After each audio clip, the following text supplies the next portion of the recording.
see a large appear on the horizon. You're surrounded by journalists. Hold your position.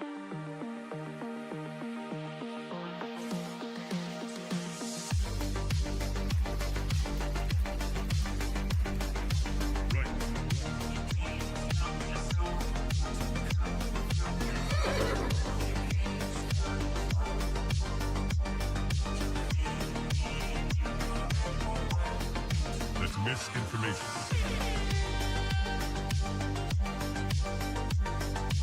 Marking clearing order inbound. That's just wrong. We are surrounded by journalists. Hold your position. Come, get up.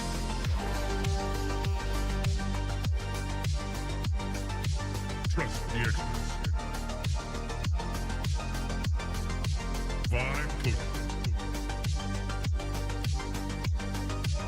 We are experts. Founder mode. 5 Coatue. I see multiple journalists on the horizon. Stand by. Experts. UAV online. Glaze. Double glaze. Triple glaze. Double kill. 5 Coatue.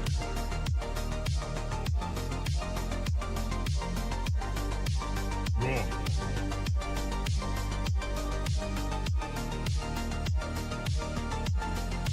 Pump is up.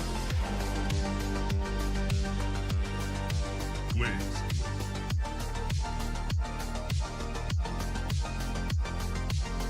Team deathmatch.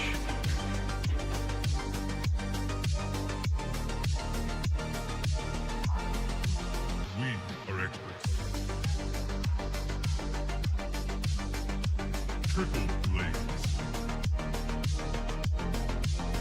That's just wrong. Right.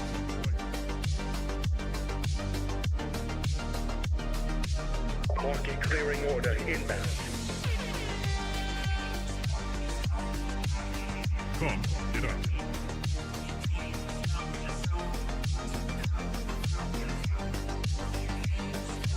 We are surrounded by journalists. Hold your position.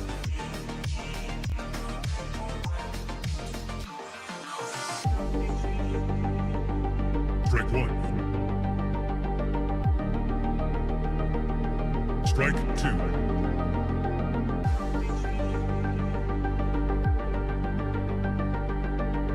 Activate Coatue retriever mode.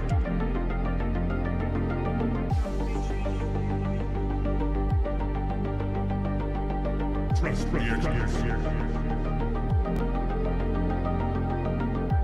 Marking clearing order inbound. 5 Coatue.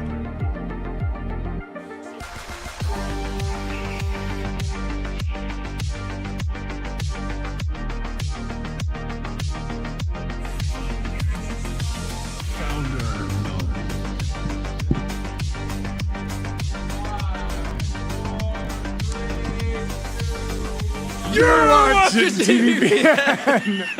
Today's Friday, May 1st, 2026. We are just barely live from the TBPN Ultradome, the Temple of Technology, the Fortress of Finance, the Capital of Capital. We had to rush back from Stripe Sessions. Fantastic interview with the Collison brothers, many others yesterday. Go check it out if you haven't already. Fun stuff. We didn't go nearly deep enough on the whole Coatue singularity. There's a debate on the timeline about it. We can get into it later.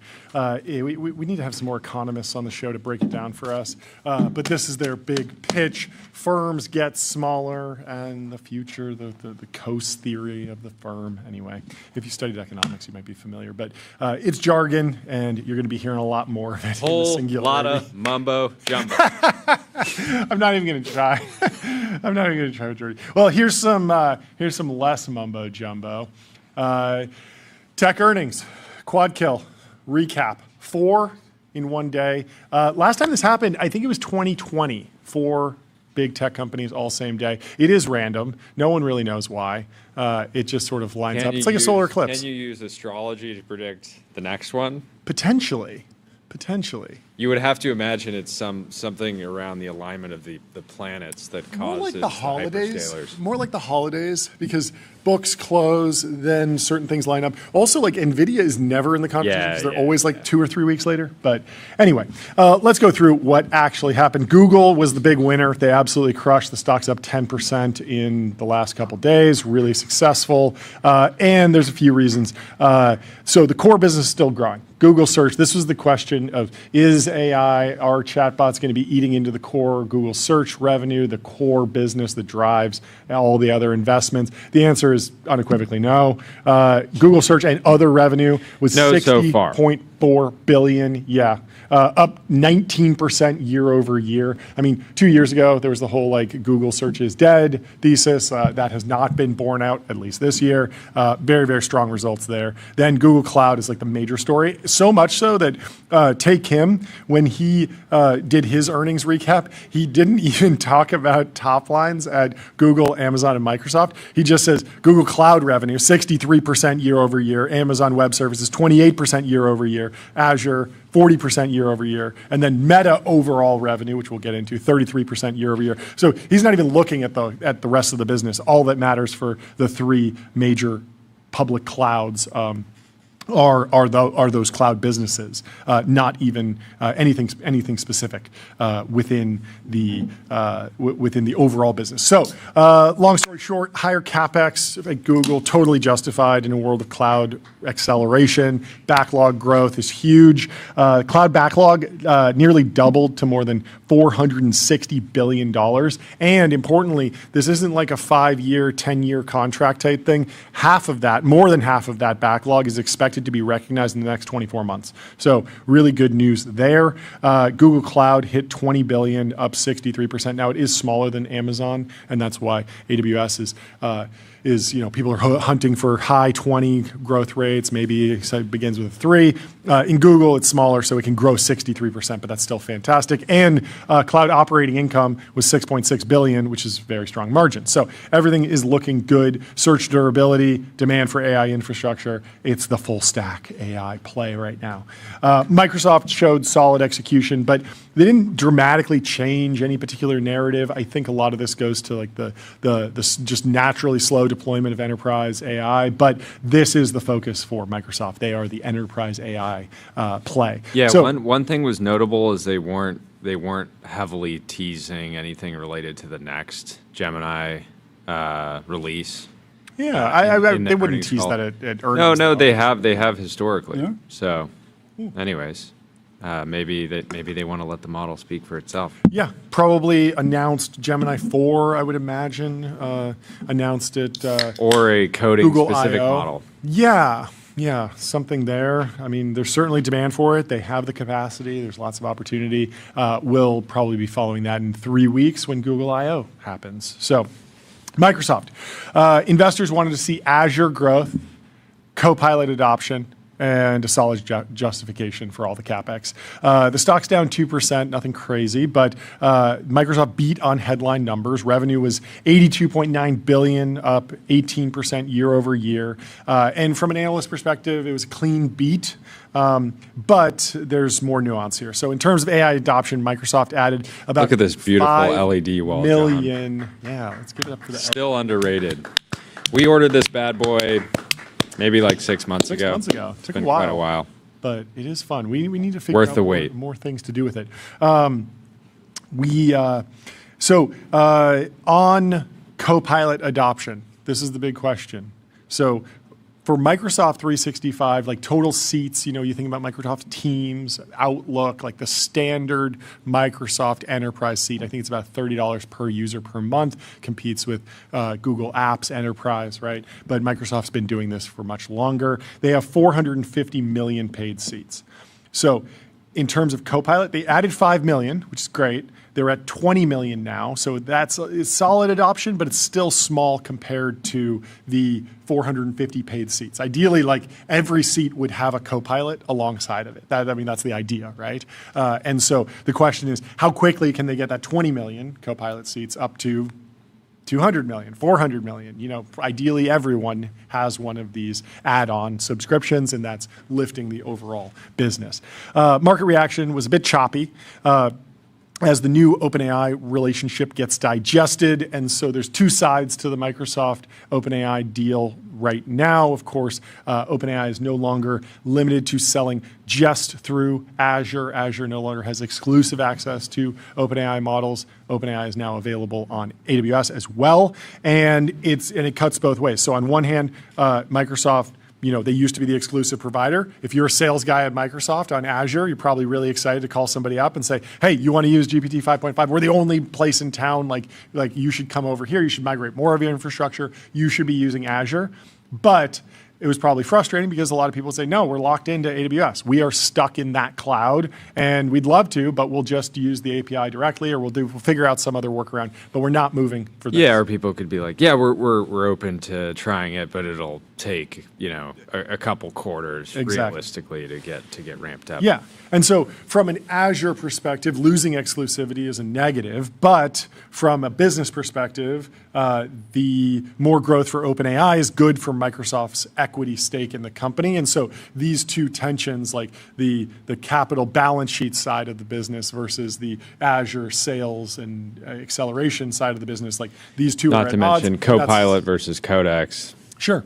Yeah, and so these two sides of the business are sort of butting up against each other, and Satya Nadella ultimately has to go and renegotiate the contract, and they did, and it seems like they're in a good place because a lot of people were sort of saying like, oh well, is this going to get messy? Is there going to be some lawsuit here? It seems like there was a very clean renegotiation, and OpenAI got rid of the AGI clause that allows them to stop sharing models, but they are sharing revenue, and there's the overall deal. Yeah, basically the I think 2032 end date. Yeah, is just for the IP date. share instead of this like arbitrary AGI. So over at Amazon still, of course, the CapEx king. They top the CapEx forecast, but as scary as that would be, AWS is reaccelerating, and so that's very good news. So the stock moved slightly upwards. Q1 2026 sales for Amazon overall were $181.5 billion for the quarter. For the quarter, they're like on track to make $1 trillion in revenue soon. Up 17% year over year, beating expectations. AWS is expected to see 25% growth. That was the expectation, 25%. That's sort of where they've been. They came in at 28%, so they beat on AWS growth, and that's really, really important, especially for their scale. This was very good news. The ads business is still cooking, churned out $17.2 billion in revenue, and the chips business just crossed $20 billion run rate, which is very, very good. When they have big deals, AWS is in this interesting position, less of this like Google pure play, full stack, and more focused on working with both OpenAI and Anthropic at this point. And so that all justifies more investments in Trainium and AI infrastructure broadly, and the market seems to like it. Huge CapEx numbers, but reasonable response from the market and the stock. So Meta had a rough go. Huge drop, nearly 10% down following earnings. It's sort of jumping up and down now. But the core business was extremely strong. So Q1 revenue was $56.3 billion, up 33% year over year. So high growth for the overall business. Ad impressions rose 19%. Average price per ad rose 12%. They raised the CapEx outlook from they have this range. It's within $10 billion of 125. They added $10 billion to both. So instead of saying, hey, we'll be between 115 and 135, now they're saying we're going to be between 125 and 145. And now, will they actually get more compute for that, or is that just a reflection of rising prices for all the inputs that go into compute spending? That's a big debate because there's one bull case where, oh, they're optimistic, they're going to buy more compute. But it's like, no, there's a possibility that they're just spending more to get the same amount of compute as they thought. But the big problem for shareholders, the big answer is it's not as clean of a Can you imagine, story. just take 1 second and imagine that Meta is a private company and their pitch is that we make AI agents for selling products, and they're doing $200 billion. They're at a $200 billion run rate, growing 33% a year. Yeah. How's it priced? 20 trillion? Probably. Probably. With those operating margins? Yeah. I'm joking. It truly is one of the most incredible businesses of all time. But they don't have the cloud. But people are off, they don't have the cap. cloud thing. People are he's kind of acting like the most AGI pilled CEO, like hyperscaler CEO, right? Yeah. He was talking about basically talking about RSI on the earnings call. He's like, it's not just about coding. Yeah. Like he really seemingly believes, Yeah. and he doesn't want to be in a position where someone else has actual super intelligence and he does not. Yeah. And so and that's just a little bit too fuzzy, because when you look in the rest of the market right now, it's productivity tools. Yeah. Right. And so the market just can't really read into it. Yeah. And they're just kind of not even giving him full credit for the business that he has. Yeah. And I forget if he's ever mentioned the idea of selling tokens, selling AI infrastructure, getting in the cloud market, but it's way easier for an AWS. He kind of loosely mentioned that last year. Yeah. When he was starting to ramp stuff up, basically saying maybe we could do this at some point. Yeah. Because it's way easier to justify the CapEx at Amazon when you say, oh, well, if, regardless of how this market plays out, maybe Anthropic takes some of the compute, maybe OpenAI takes the compute, maybe there's a whole bunch of new AI labs that take compute, maybe we'll use it for our services, our own models. If models commoditize, it's still valuable. If they don't, it's still valuable. There's a whole bunch of different ways to shift that CapEx around and justify it. Meta, it's got to show up in the AI figures. It's got to show up in the ad business, at least right now.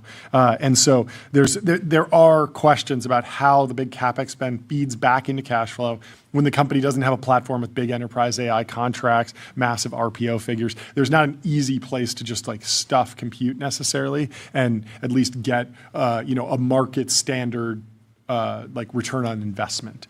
Of course, they could spin up reselling. They could become a neo cloud or something like that. But at their scale, it's a whole new host of challenges if they go that direction. And I think that that's not the plan. I think you're dialing into it, that they are in fact recursive self-improvement pilled at this point.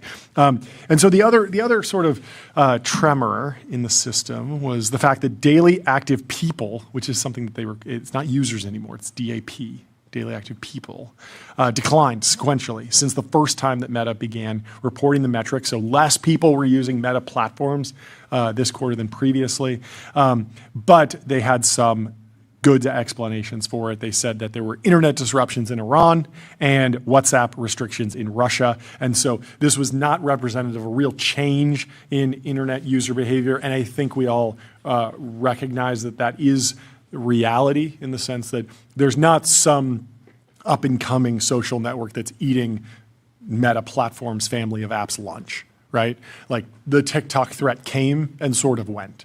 The Snapchat threat came and sort of went. Sora came and went, right? And so there was a different post I saw that social media use is declining, especially under young people, but it was already so high, it's not really showing up in the data. It will truly be insane if we get this new alien technology. We get LLMs, which in digital form can convince you that they're a person. Yeah. And we end up getting no new big social platforms. Might just strengthen the current ones. Well, yeah, no. I mean, I think that's the base case right now, but it's still wild. Yeah. I think you would expect. I think again, if you rewound to 2020 and you said, "Hey, we're going to have this technology where you can effectively have a digital twin of yourself," you would think that somebody would figure out some new maybe case I don't know. mechanism. I continue to think it just strengthens the incumbents. Roblox, Instagram, WhatsApp, Facebook, these platforms will just get more content on them that will probably be LLM generated, LLM enhanced. Even if it's not LLM written or developed, it's a creator taking less time doing other boring things and spending more time on their core output. So we'll keep tracking it. So overall, what did we learn this earnings season? One possible takeaway is that there's a little bit of a fracturing in the overall AI narrative. So the AI narrative over the last 12 months has basically been like, say the biggest number, biggest CapEx number, biggest deals, just grow, grow, grow. Now every hyperscaler reports a big CapEx number, but each company does have a different story. So Google's the full stack platform. Microsoft's focused on enterprise adoption and distribution. Amazon's most aggressive on infrastructure and partnerships with OpenAI and Anthropic. They have the cleanest, it's a less competitive relationship with Anthropic and OpenAI because they don't have the DeepMind equivalent necessarily. Meta is all about ad optimization, and Meta is also this interesting like high risk option on frontier AI. Like it's possible that if TBD Labs, MSL, if that pays off, you wind up getting an OpenAI sized or an Anthropic sized business out of it in the oligopoly world where they have a breakthrough, they get to something that's 5.5 or 4.7 level, and then they're competing in an equal level, and they're playing in that oligopoly. And so like the meta traders are sort of, or the investors are sort of weighing both of those sides. You have a very solid ads business, and then you have this call option on potential frontier AI, which is still early, but showing some really solid signs. So the market likes short-term revenue evidence right now, and there's still many strategies that will play out over the rest of the year, but this quarter was focused on can you justify your CapEx this quarter? And so we'll keep following it. Let's go over the timeline and see what people were saying. The headline numbers, of course, were huge cloud growth, AWS 28%, GCP 63%, Azure at 40%, absolutely massive numbers. Remember, people were hoping for GCP to be at 40%, and it went up 63%, absolutely massive. AWS, people are hoping for 30, they got 28, not too bad. Take Him, we mentioned, you can go subscribe to his Substack at takehim.substack.com. He has a write-up on the state of AI after Google, Meta, Amazon, and Microsoft earnings. And Take Him's been right a lot lately. Been doing well. And there's some people reflecting on, crazy run-ups, crazy numbers, crazy hype. Is this the dot-com bubble? Always fun to go back and comp to previous bubbles.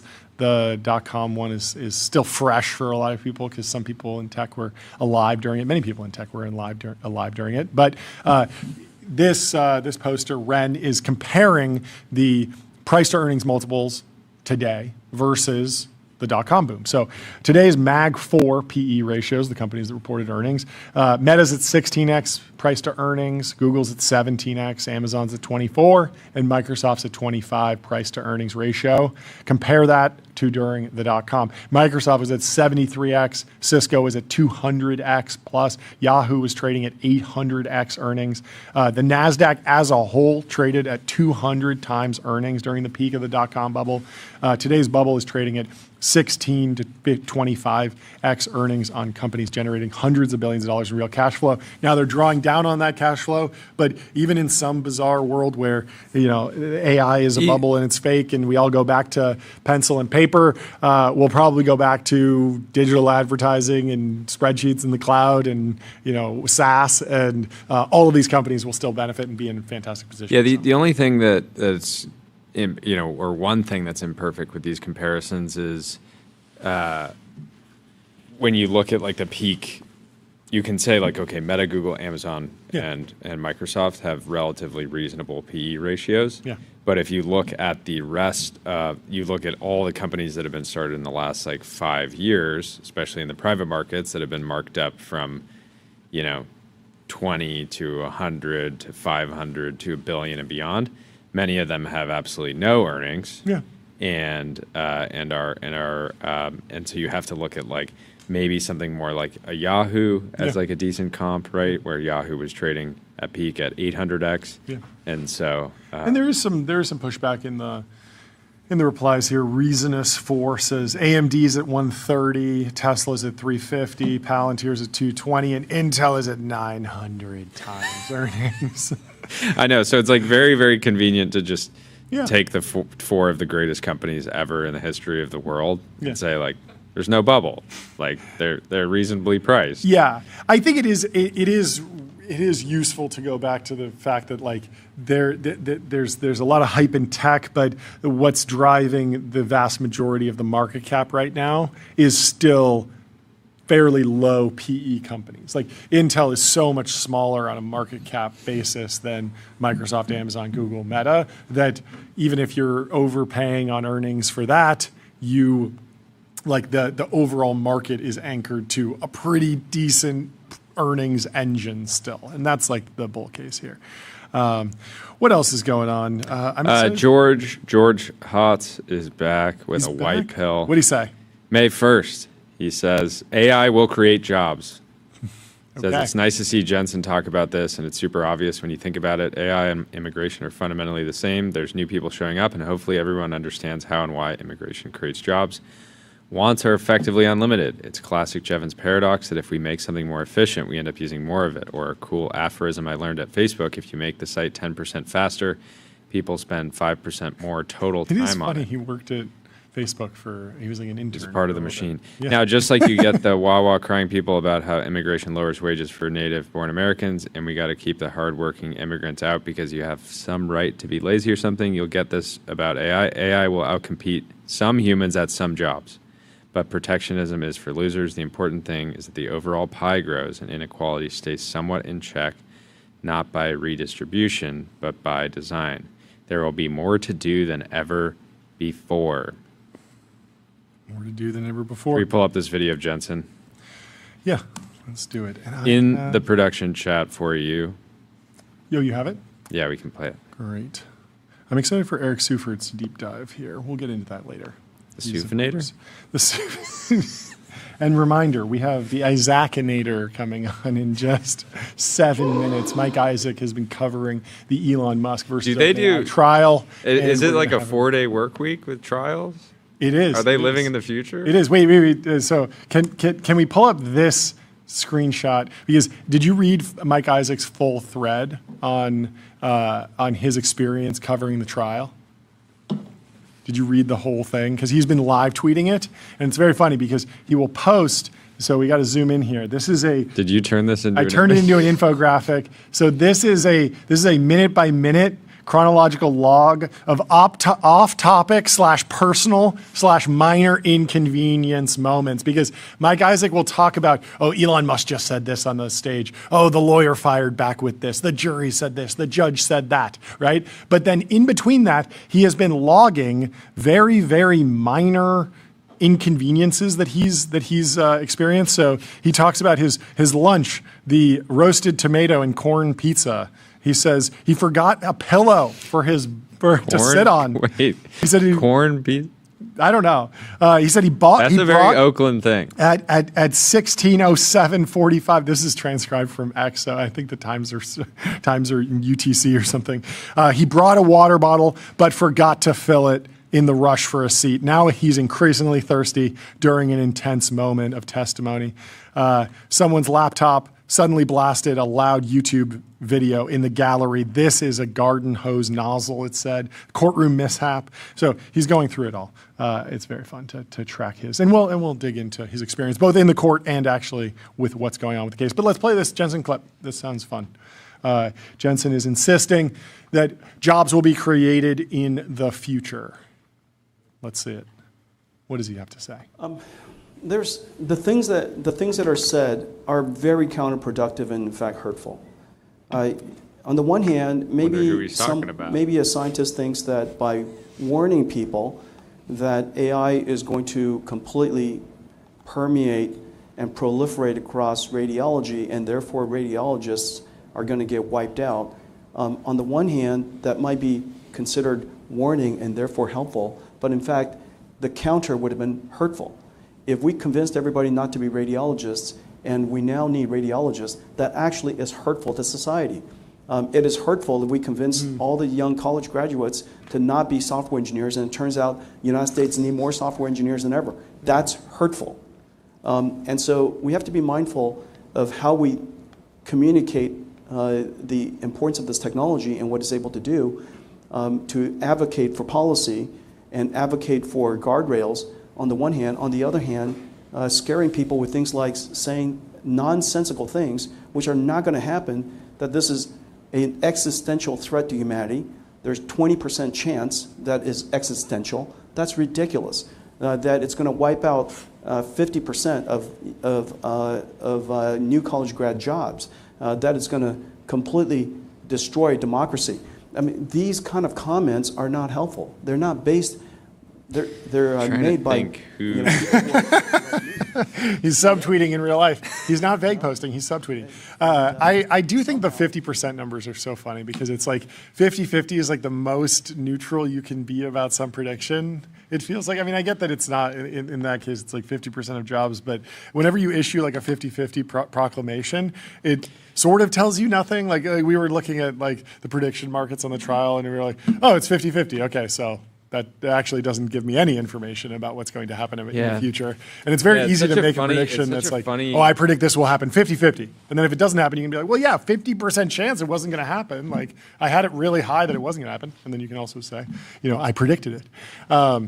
It is truly universal when we talk to these companies that are building AI products or selling AI products. It seems like the ambition level in every single industry is just going up. Even Gabe from Rogo was saying, yeah, there's an opportunity to cut costs or there's an opportunity to get aggressive and like take market share. Yep. And he said like a lot of firms are saying like, let's just do more work. Let's grow our revenue. Let's take on more clients, right? And so it is it's harder and harder to doom about the job market. Yeah. You need to doom about the task market.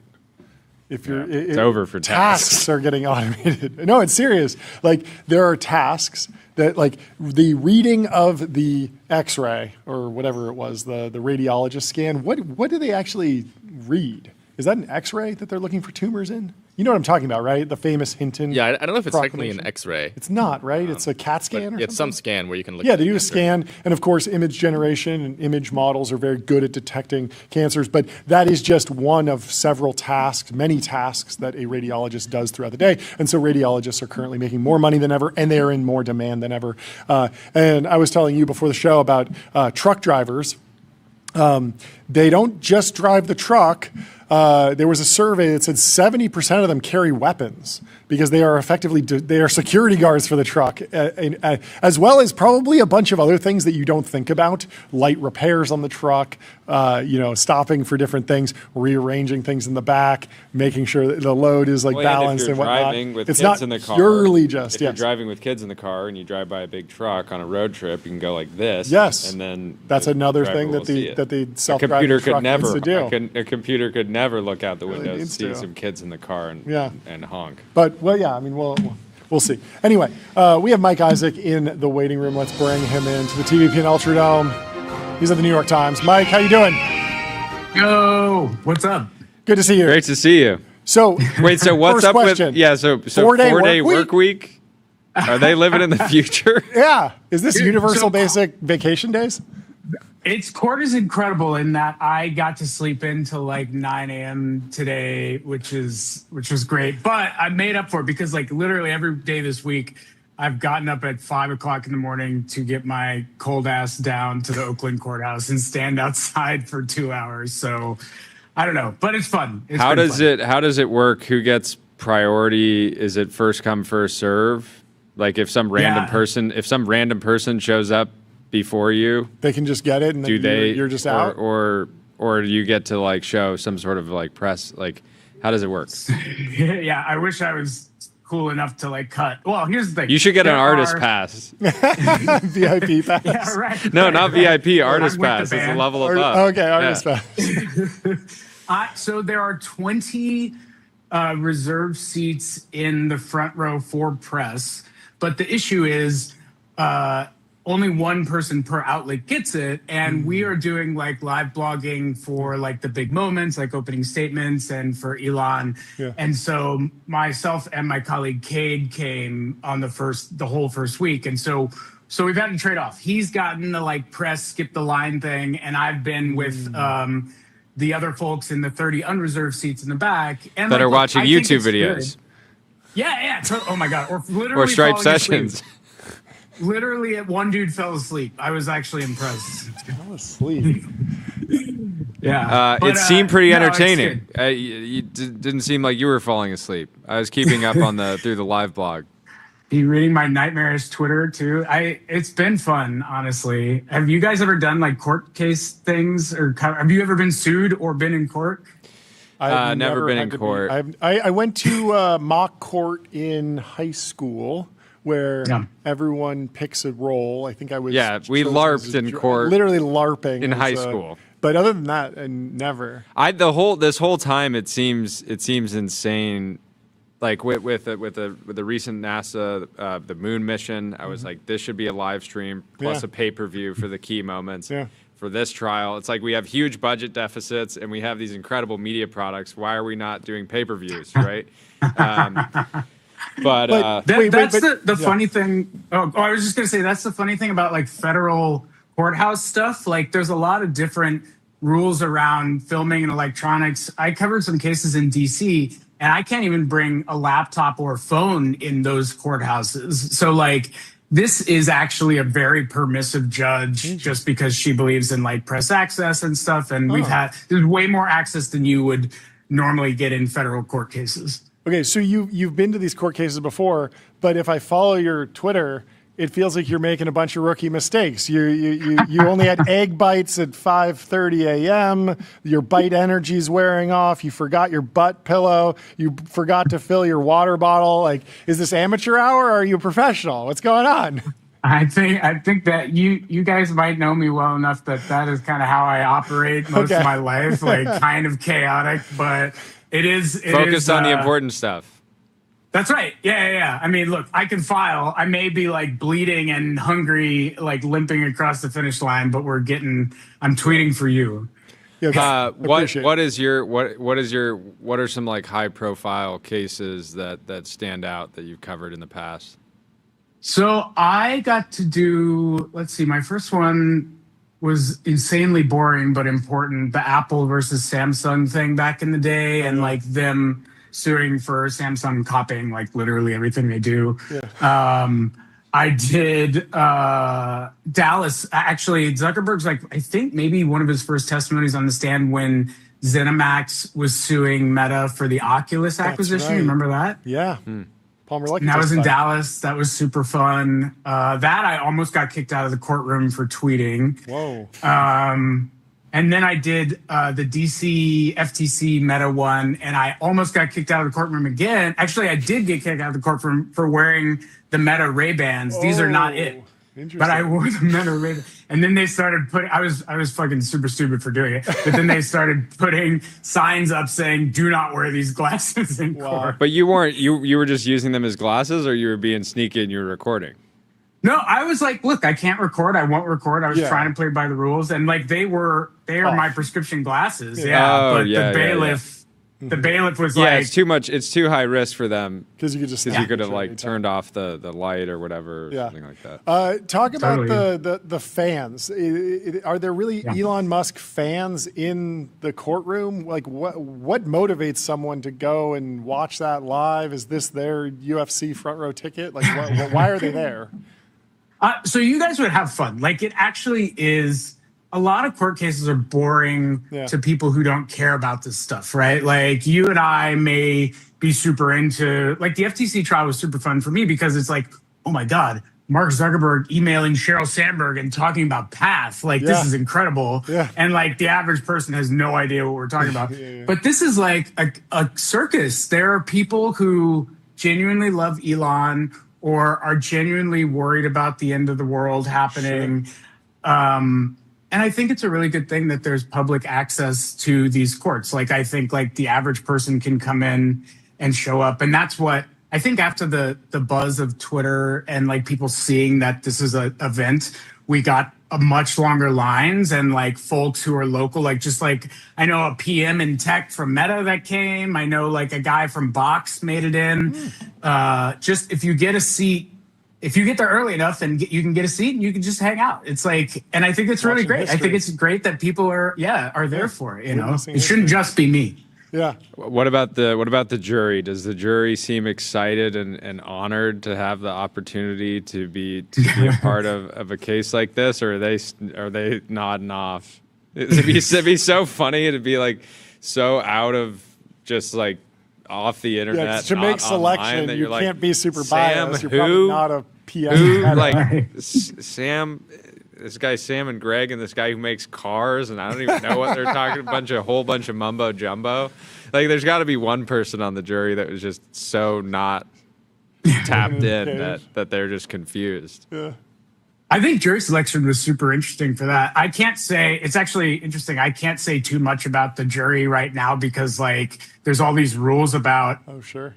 Like some random person could go up to them if you identify them or try to alter it. Something like that, yeah. Totally. But I will say, like, during jury selection on Monday, it is an incredible slice of life. And you get, like, how familiar or unfamiliar people are with the tech industry despite being here, you know? Like, some folks are like, I have no idea what you're talking about. I don't know what AI is. I don't know what AGI stands for. So it really played, and voir dire and jury selection is so important for cases like this. It makes the dynamic of the facts don't necessarily always matter, but the vibe can really matter, which I think is a benefit for Elon, honestly. Yeah, sometimes. were they trying to weed out people that are a little bit too excited about the case, right?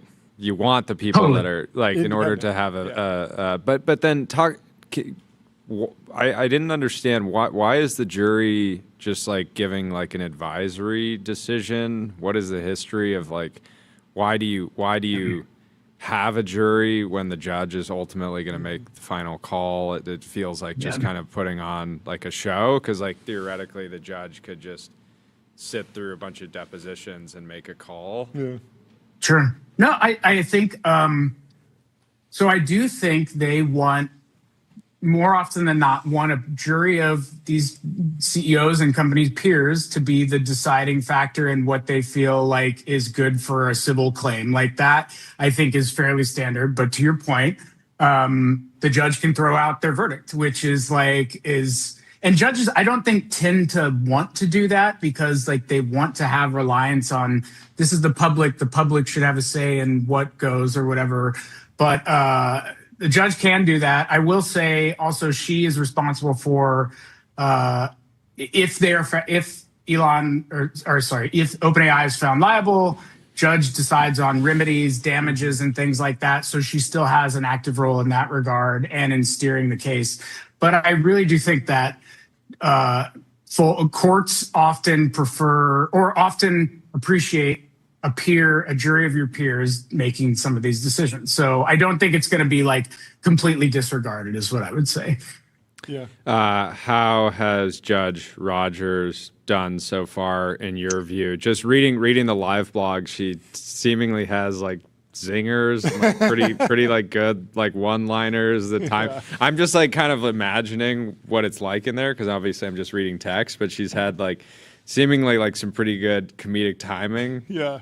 Oh my God, she's so funny. She's like real, like, as you might imagine, there's like a number of different types of judges and how they handle their court or whatever. And she just takes no BS from anyone, including the lawyers. And like when they try to like tap dance or break the rules or whatever, she's like, no, shut up. Or like get back on track. Or no. Actually, the best part or the most insane part.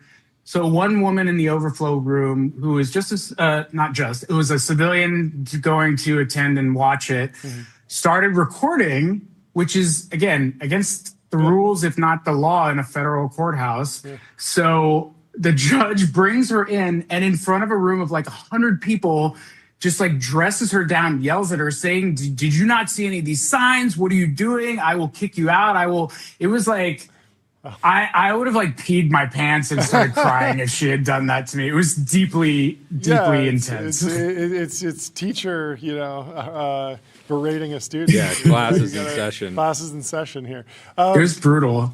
How have you been processing Elon's positioning? It feels like the two the two stories that I've heard him sort of telling are one about his commitment to technology, humanity, saving the world through, Tesla and the electrification of the internal combustion engine, and SpaceX making, humanity multiplanetary. And that's like a very high level, high concept pitch. And then he also sort of brings it down and starts beating this drum on like, you can't steal a charity. You can't steal a charity.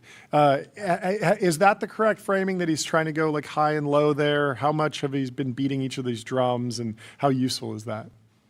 Totally. So I totally agree that's the framing. And I think this really goes to the point of a lot of these trials are, pageantry is the wrong word, but let's say theater, in that this is a jury trial, and it's a different thing than just convincing a judge who I would say is much more attuned to the facts and merit of the case, and like hammering in on the evidence, and like something that may be boring to you or me or whatever, or the jury, is going to be more important to a judge. Elon, I think from day one, has leaned into the persona of Elon, and just from him being on the stand and saying, I care about humanity. I mean, he says he does whatever he does or doesn't, but like just leaning into this, like, I'm a world changing entrepreneur and this stuff is existential and I'm the one who has cared about it. And like, that may work on a jury, like there are people who still love him. And, OpenAI is really hammering the facts of what they feel are their side of the case, and saying Elon has known about, Elon has never been in the dark. He quit in a huff.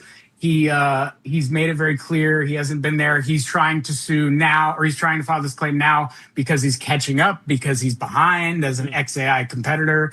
But like, again, this is all stuff that maybe it doesn't play. Like, this is why jury trials are so risky for companies a lot of the time.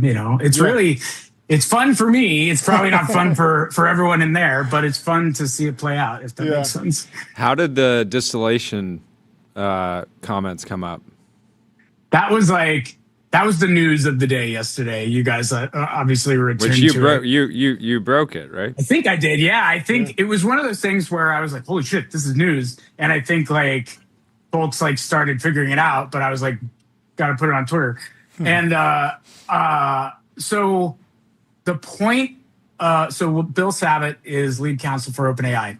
He was sort of talking about, the point was made in the context of they want to hammer home Elon is creating a competitive product. And also he keeps stressing that this is doom world ending technology. But at the same time, he's ripping off the toss and using the technology to improve his own technology in an explicitly for-profit company. And so the point is like hammering him as a hypocrite. And I think, I think Elon has history in his businesses. It would not be controversial to say to like say one thing and do the other. And I think he sees it as like rules of engagement. That's the game in the, no holds capitalism land. But like, that is how it came up, and that they didn't go super deep into it, but they wanted to make the point. He's using OpenAI's tech, he's breaking the toss, and he's partly distilling it. And I want to say also that Elon went out of his way to say, everyone kind of does this. It's like an open secret in the industry, which I think is like also kind of true, but that doesn't make it, there's like, it's fraught, I guess is what I would say. Yeah. There's obviously a continuum there, which is why he tried to hammer that it was like partly, I imagine most car companies have taken a rival car for a spin. Have they taken the car apart? There's a line there, and there are laws, but that's a separate issue, of course. Has anything come up with the jury around prediction markets? Because I was thinking we've now seen insider trading across every possible prediction market, right? Yeah. From I'm sure that's from like very interesting. Even the Maduro thing was Interesting because a lot of people were like, oh, he's just betting on himself. But then I saw that, I was like, hey, that's sending a signal to the entire world that an attack could be happening, which puts your entire team at risk, right? So like very, very clearly, like U.S. military personnel should not be able to trade against our own military's actions ever, right? And that they need to come down really hard on that. Are you just a jury trading like on this? Are you just trading on this crazy? Are you going to retire off this? But anyway, the reason that the jury thing is bad is it creates potentially an incentive for the jury to basically work together and say like, hey, like we all have to be here for like a month, like we could at least make some money on it. And then you only need to get like four. You only need to get like 4 or 5 of these people. The chat is saying monetize jury duty. Oh my God! No, but like it seems like very important that this does not happen, right? Because there's like they tried to select a jury that just doesn't care about the AI race. They don't care about this or that, but if they are self-interested in some capacity, they could be like, well, my decision is not even really legally binding. It's just advisory. Like I may as well, I don't know, right? No, I think that's a great point, and like something that I imagine like court systems aren't even prepared for fully yet, because like there hasn't been a big trial. Yeah. Like there's been, I'm sure, some like Epic Apple stuff that was slightly big, but nothing anything at this scale with this much. Even just this much volume already from people that are generally interested in the story. Yeah, and like I think the other thing you should know is like they're not sequestered. Like they show up kind of like before, like anyone else, right before they like they literally, like we see them walking in, and the marshals, there's like a ton of like U.S. marshals there. They're like, is anyone a juror in this line? The juror gets to go in. So and at the end of every day, the judge is like, goes back over the rules saying, do not discuss this case with anyone. Do not watch it on TV. Do not look at it on your phone, which is like a verbal command. Yeah, right? don't go on your taking phone. Your phone. Just don't. Right, exactly. Hey, don't use the most addictive thing that has ever been created in human history. Don't use the thing that you use for 6 hours a day. That you probably need to like turn your lights on and adjust your thermostat. Like, totally. Yeah. I mean, it's something I had not thought of, Jordy, but it's a really good. Like, when does that come up at some point? Like that's very worried. Not it just seems here, like, but just ever. Yeah, it seems like something that the court should be paying attention to heading into a decision from the jury. Yeah. How much is the history between OpenAI's counsel Bill? Who represented Twitter when Elon was trying to get out of the Twitter buyout, and ultimately it feels like the X/Twitter acquisition has worked out pretty well for Elon. He's made a number of plays, so hard to imagine him like deeply regretting buying it, even though at the time he was happy to get out until Bill said, "No, we're doing this." It's funny. He is.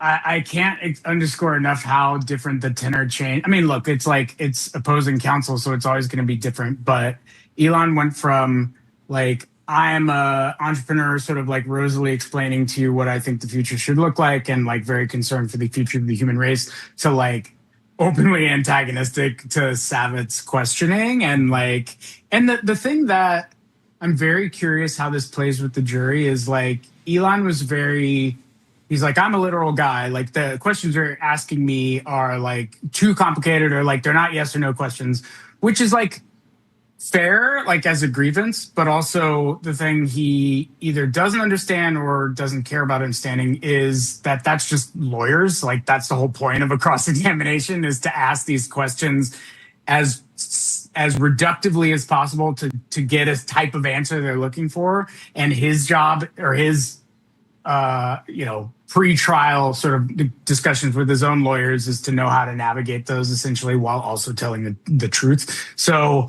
I don't know. They just don't like each other, or at least Elon doesn't like Savit, and it's very clear that he's just like mad at that. And whenever Elon gets sassy, I would hear like clearly people who are fans of Musk like laughing behind me, or being like, "Yeah, you got him!" Like, blah. It's very funny. It's like kind of it's different than the usual vibe, is what I'd say. That's very interesting. Outlook, what's going on Monday? What's the outlook Yeah, it for feels next like week? this week was the Elon side for the most part. Are we going to flip to Sam and Greg and some other OpenAI folks, or is there an intermediate step? Like, do you have a clear view of what the next couple of weeks look like? Yeah, so it's a little rough because we have witness lists in full that they presented and are in evidence, but you don't really learn who's coming until like very soon that week. It's actually a giant pain in the ass for me and for reporters who are trying to schedule. But like, so Jared Birchall, who's like Musk's family office guy, just finished testifying. We're gonna get this guy Stuart Russell. Today? Who's No, that was yesterday. Sorry, that was Birchall yesterday. Right. And you said Birchall was very dry. Like, was that intentional? That feels like that does not work in favor of like swinging a jury. Was that more for the judge? Like, what was the goal of that testimony? I think it was to really just sort of show how Musk was trying to set up this like structure things as a nonprofit and like hammer home like he's always wanted it to be a nonprofit and he's not sort of like it. So it was I believe it was Musk's witness who OpenAI then cross-examined, and OpenAI used the occasion to show an email that had like a proposed equity structure for Musk. And so like they both kind of used him differently, but I think like Birchall's like essentially an accountant books guy, like behind the scenes. So I think it was like, here's a peek behind the curtain. Here's how they were dealing with the finances. Here's how Musk was like, this is only a charity. And then OpenAI's lawyers were like, actually, check this shit out. So I think like, I honestly don't know. They also struck some of his testimony because this is a little complicated, but if you remember last year, OpenAI or Musk made a bid with Ari Emanuel and some other companies to buy the whole company. And that opened the door, or that sort of complicates things for Musk's side because there might be some of those discussions around that bid admitted into evidence, and that may not be good for Musk because if there's like weird compromising emails in there. So like it's gotten complicated. But next week we're getting Stuart Russell, safety researcher. We got Greg Brockman, maybe Sam Altman, maybe not. It's 4 days a week in court only, so we may not have time, but I got to be ready. I'll be there most of the time, but I'll be there for Sam for sure. And then I don't know. Sorry, rewinding a second. Did they bid? Did they bid on the PVC, like the for-profit arm? Yeah, that was it was and they wanted to just sort of. I don't actually know what their plans were afterwards, but like it was like trying to take over those assets basically, and then morph it into what and they knew that it wasn't gonna get accepted as a bid basically, but it was like and then Birchall in court was saying this was us trying to sort of establish a pricing mechanism to like value the actual entity itself, and that was gonna help them somehow. I actually am not quite sure how that would help them somehow, but someone in the chat is probably smarter than me on that. But like it was them trying to sort of take that over. And I think OpenAI said publicly at the time, this is like a stalling tactic. They're trying to like slow us down while also using this in court in this concurrent lawsuit later, basically. So it's all like really messy. And I think even Musk's side took a risk there if those emails get into discovery, but it's unclear to me if that's going to happen. If they are, then we may see them next week. Why would that kind of discovery process around that bid be coming up now when everyone involved was well aware that it had happened quite a long time ago? So I think because of a line of questioning with Birchall yesterday about the bid, that like if that happens on the stand, and again, like a lawyer gut check me here because I'm a stupid tech reporter, but if that happens on the stand, then it gives an entry point for OpenAI's lawyers to be like, okay, well, we need to, now admit, basically the judge said to Musk's side, you open this line of questioning, now it's fair game to go into this, and then you can start calling new evidence in around that, like to open up discovery. It's like really like strategy, and like you have to be careful in your strategy when you're asking certain questions in court. I've been learning a lot about it. So maybe it's a strategic misstep by Toberoff, Elon's lawyer, but it's not quite clear yet. Do you have an idea of the purpose of the AI safety researchers testifying, what the goal is there? Like, does that align with one particular side? Like, if there's more nonprofits, like you still probably wind up with Anthropic, DeepMind, XAI, like having one more focused nonprofit going on for a long time doesn't necessarily lead me to like, oh, then we wouldn't be in an AI race. Like it's not a clear solve for me, but I imagine that one side is trying to position this as important. But do you have any predictions for what that goal is? Totally. So this is Musk's witness, and your point is well made, which is like, okay, even if you kneecap one, like good luck on literally everyone else. And like there's been a lot of time spent Elon talking smack about Larry Page and how he like doesn't trust him anymore. That's actually been really fun to hear. But the point I believe is this is actually a point of contention. So the judge prohibited like going too far into like doomerism into the world stuff. And she's like, look, that's kind of a sideshow distraction. Like extinction humanity stuff is not the point of this case. But Musk's side called this guy because they want someone. And this is my understanding is that Stewart is like very aligned with the idea that AI is super dangerous and going to harm us all. And so if you get this guy in there, make that point. How does that not like? If this guy's going to come on and say that AI, like the most insane, like doomer point of view, which I think is everyone's going to have their own opinion around this debate. It's completely worthy of having and talking about. But how does Elon square that with like, I'm trying to build the biggest cluster possible and, distill on the rest of the industry's model and, you know, create tens of gigawatts of space compute, and like how does that like can't this kind of witness potentially backfire in some capacity? No, I mean you're exactly right in that squaring that circle is pretty hard, and like exactly what OpenAI is I should be trusted with the all powerful. We're going to be in the Terminator situation no matter what. So you want me in charge of the Terminators, not some other guy, not some nonprofit, not some well-positioned shareholders. He's basically making he's pivoting Tesla production to Terminators. The Terminators, basically. Optimus. Yeah. Great. No, and like, can I just make one last point? Is that I think he misunderstood the Terminator because like we still survive and we fight back in that world. Do you remember this? I've been saying this. People haven't seen the movie. Jordy actually hasn't seen the Terminator. But in all of these movies, kidding me, dude? Yeah, I've seen 5 movies. In all of these movies, like it completely leaves out that there is a problem, and then humanity overcomes it. And so it's like if there is a Terminator scenario, like I just want to know that you're on my side as the resistance fighting back. And like whether the Terminators come from, you are John Connor. Hopefully, I mean, I would, it's I don't know. I don't want to get into the full Yudikowsky thing, but like it is reasonable to sort of steelman that. Like if it is bad right now, it's not. It's sad. Chat says I have to watch Terminator. We're not even seeing I've got to watch Terminator tonight. You got to watch Terminator. Okay, so literally, I just saw this on Twitter. Terminator 2 is coming back into IMAX pretty soon. Like you can go see it in the theater, so you have to go see it, Jordy. Like it's required viewing. Let's go together. Yeah. I'm down. Do you have any?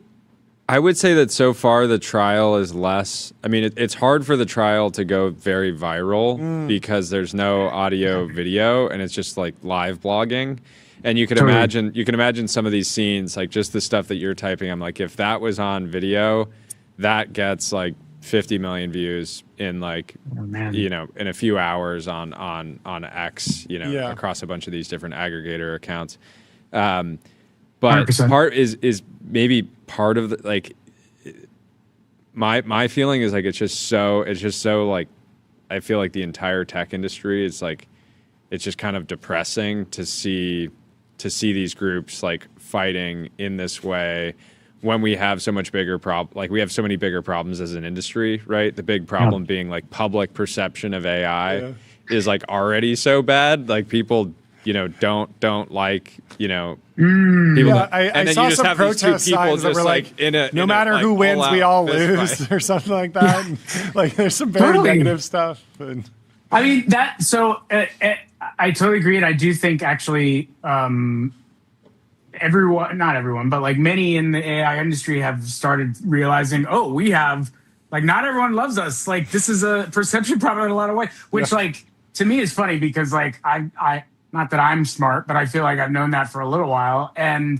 But it's the issue is the industry is coming around to that, or at least certain folks are, and know that they want to change that perception. Yeah. But this case has been in the system for like years now, and sort of like actually happening at a time where they wouldn't want it to necessarily happen if they're trying to change it. So the timing just sucks, honestly, for folks who don't like that, if that makes sense. Yeah, there's so many different like little tidbits, and I don't know if they're going to be exact quotes, but you can just imagine plenty of things that are going to happen on the stand, winding up on a Bernie Sanders post and being like, stop it, pause AI, right? Oh my God. Because like, it's always like give the tech people enough rope to hang themselves, and like and there's a lot of rope going out the next couple of weeks. Oh my God, it's totally. You gotta, both of y'all should just show up to the courtroom at some point and like experience it, because I mean, you have an actual day job, but it's like literally, it's really interesting and like an experience. So you can't record video, you can't record audio,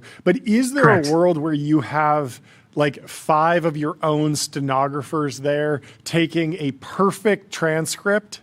Would that be possible with enough resources? And then we could do a table reading on the show. That's what I'm thinking, is that you could use voice cloning. I don't know if you noticed this. Tyler, what was it? Grok launched voice cloning today or something? Yep. Why is that controversial again? Well, for like, I mean, we've had this technology for like 5 years, and then no one released it because like you don't want people to make deepfakes of other people's voices. Okay, yeah, because it's like textbook. Like I could. It's like, oh, like I call you John. I need like $500. Like, can you give me your credit card for a second? So obviously there's a bunch of risky uses of that. The good use is the comedic table read in the voice of Sam Altman, in the voice of Greg Brockman, in the voice of Elon Musk, that we can all enjoy. I was thinking more of like doing like a ChatGPT images. End of the day. Yeah. There's like, we do a play here. Yeah, where that's we probably have all best. of a bunch of different actors. Full makeup, full costume. So, there are transcription services, and even like you could be Mike Isaac by like, we need someone playing Mike you Isaac. for sure. No, they're Mike, tweeting. No, it's like it's a cameo. He's playing he's playing himself. Okay, nah. Yeah, I think you got to go full Nathan Fielder. And the whole time just crashing out like, I forgot my lunch. I forgot to fill up my water. I had a banana. I'm good imploding. now. I had a banana. Oh my God. Okay, Can I just say there is an attorney there that looks exactly like Nathan Fielder that I'm like almost like. Are you sure it's Nathan Fielder? Just looks like Nathan Fielder. Every time I see him, I'm like, is this like a bit? Like, am I going to be on TV in some way? It's very intense. I'm going to ask him next year. I mean, Elon Musk says the funniest outcome's the most likely, and that might be. Seriously. What is the funniest outcome? The funniest outcome is like Elon wins and the penalty is like $50 or something. Like that. It's like Elon, like you win. Here's $150. Enjoy it. Like, hard oh my God. Just the most like inconsequential fine for the AI industry, which is flush with cash at all times. Well, I find that like there's so many. Anytime a company in tech gets fined, or not every time, but often it's like sometimes it's a fine for ants. Yeah, like they did something that was bad. They generated $100 million of revenue, and the fine is like $1.5 million. Yeah, and it's like did that. I think the current Meta YouTube lawsuit was like maybe a $10 million settlement. Of course, there was like knock on of potential for class action. Well, yeah, that was for one. That was for one individual. That was one individual, but still, it was like you have this like landmark case, this big build, and then you're like, oh, how damaging is it going to be? It's going to be like 5 minutes of revenue.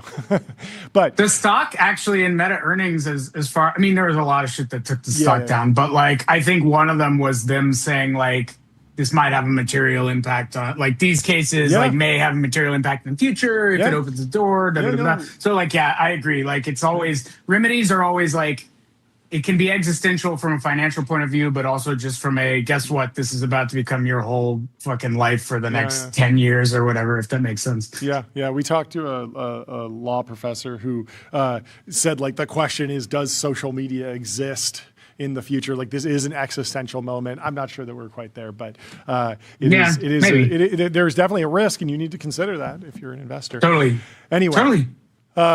What's the game plan for next week? What's going in? Are you doing trail mix? Are you doing protein bars? I want you fueled up, ready to go. Camelback? Blogging Yeah, Let me get you a camelback. You should be able to do like a sponsored Camelback, you know? Did you ever watch Jury Duty, the show Jury Duty? Oh, yeah. Of course. I want to be the guy with like the chair pants Yep. and the like the water thing attached to my back this, and yeah. like this is gotta fuel blogging. up. This is back in my blogging all things digital blog days, man. This is it. So You should I will train be this weekend. more prepared. This weekend, That's right. you should go sit in a chair for 8 hours straight. like- Are you- Get some Just extra like- reps in. Are you going to do all Yeah, 4 exactly. days? Are you doing all 4 days?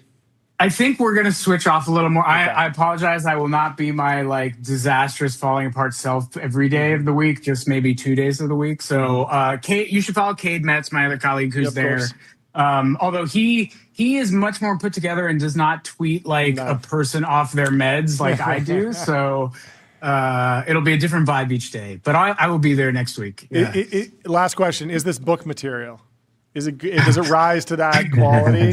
This drama? I feel like someone's got to write. I would I don't know if I'll write ever a do it, book but, you know. on your coverage of this trial. Yes, that's what I want to read. The Mike And then Isaac I would do a story. podcast Struggle about bus. it. I would do a podcast about it, and then someone would make a book about the podcast, about the book, Yes. covering This is the Mike Ouroboros. Isaac's coverage. We'll create a content Ouroboros here. That's the Right, solution. just keep it going. Someday, I don't know. We'll see. Anyway, thank you so much for Anyways, taking great, time great to come catch chat up. with Good us. to see you, Great Mike. Thank you. Thanks Good to for, see you. thanks for the update. We'll talk to you soon. Have Thanks, a good guys. I'll see you soon. Later. Goodbye.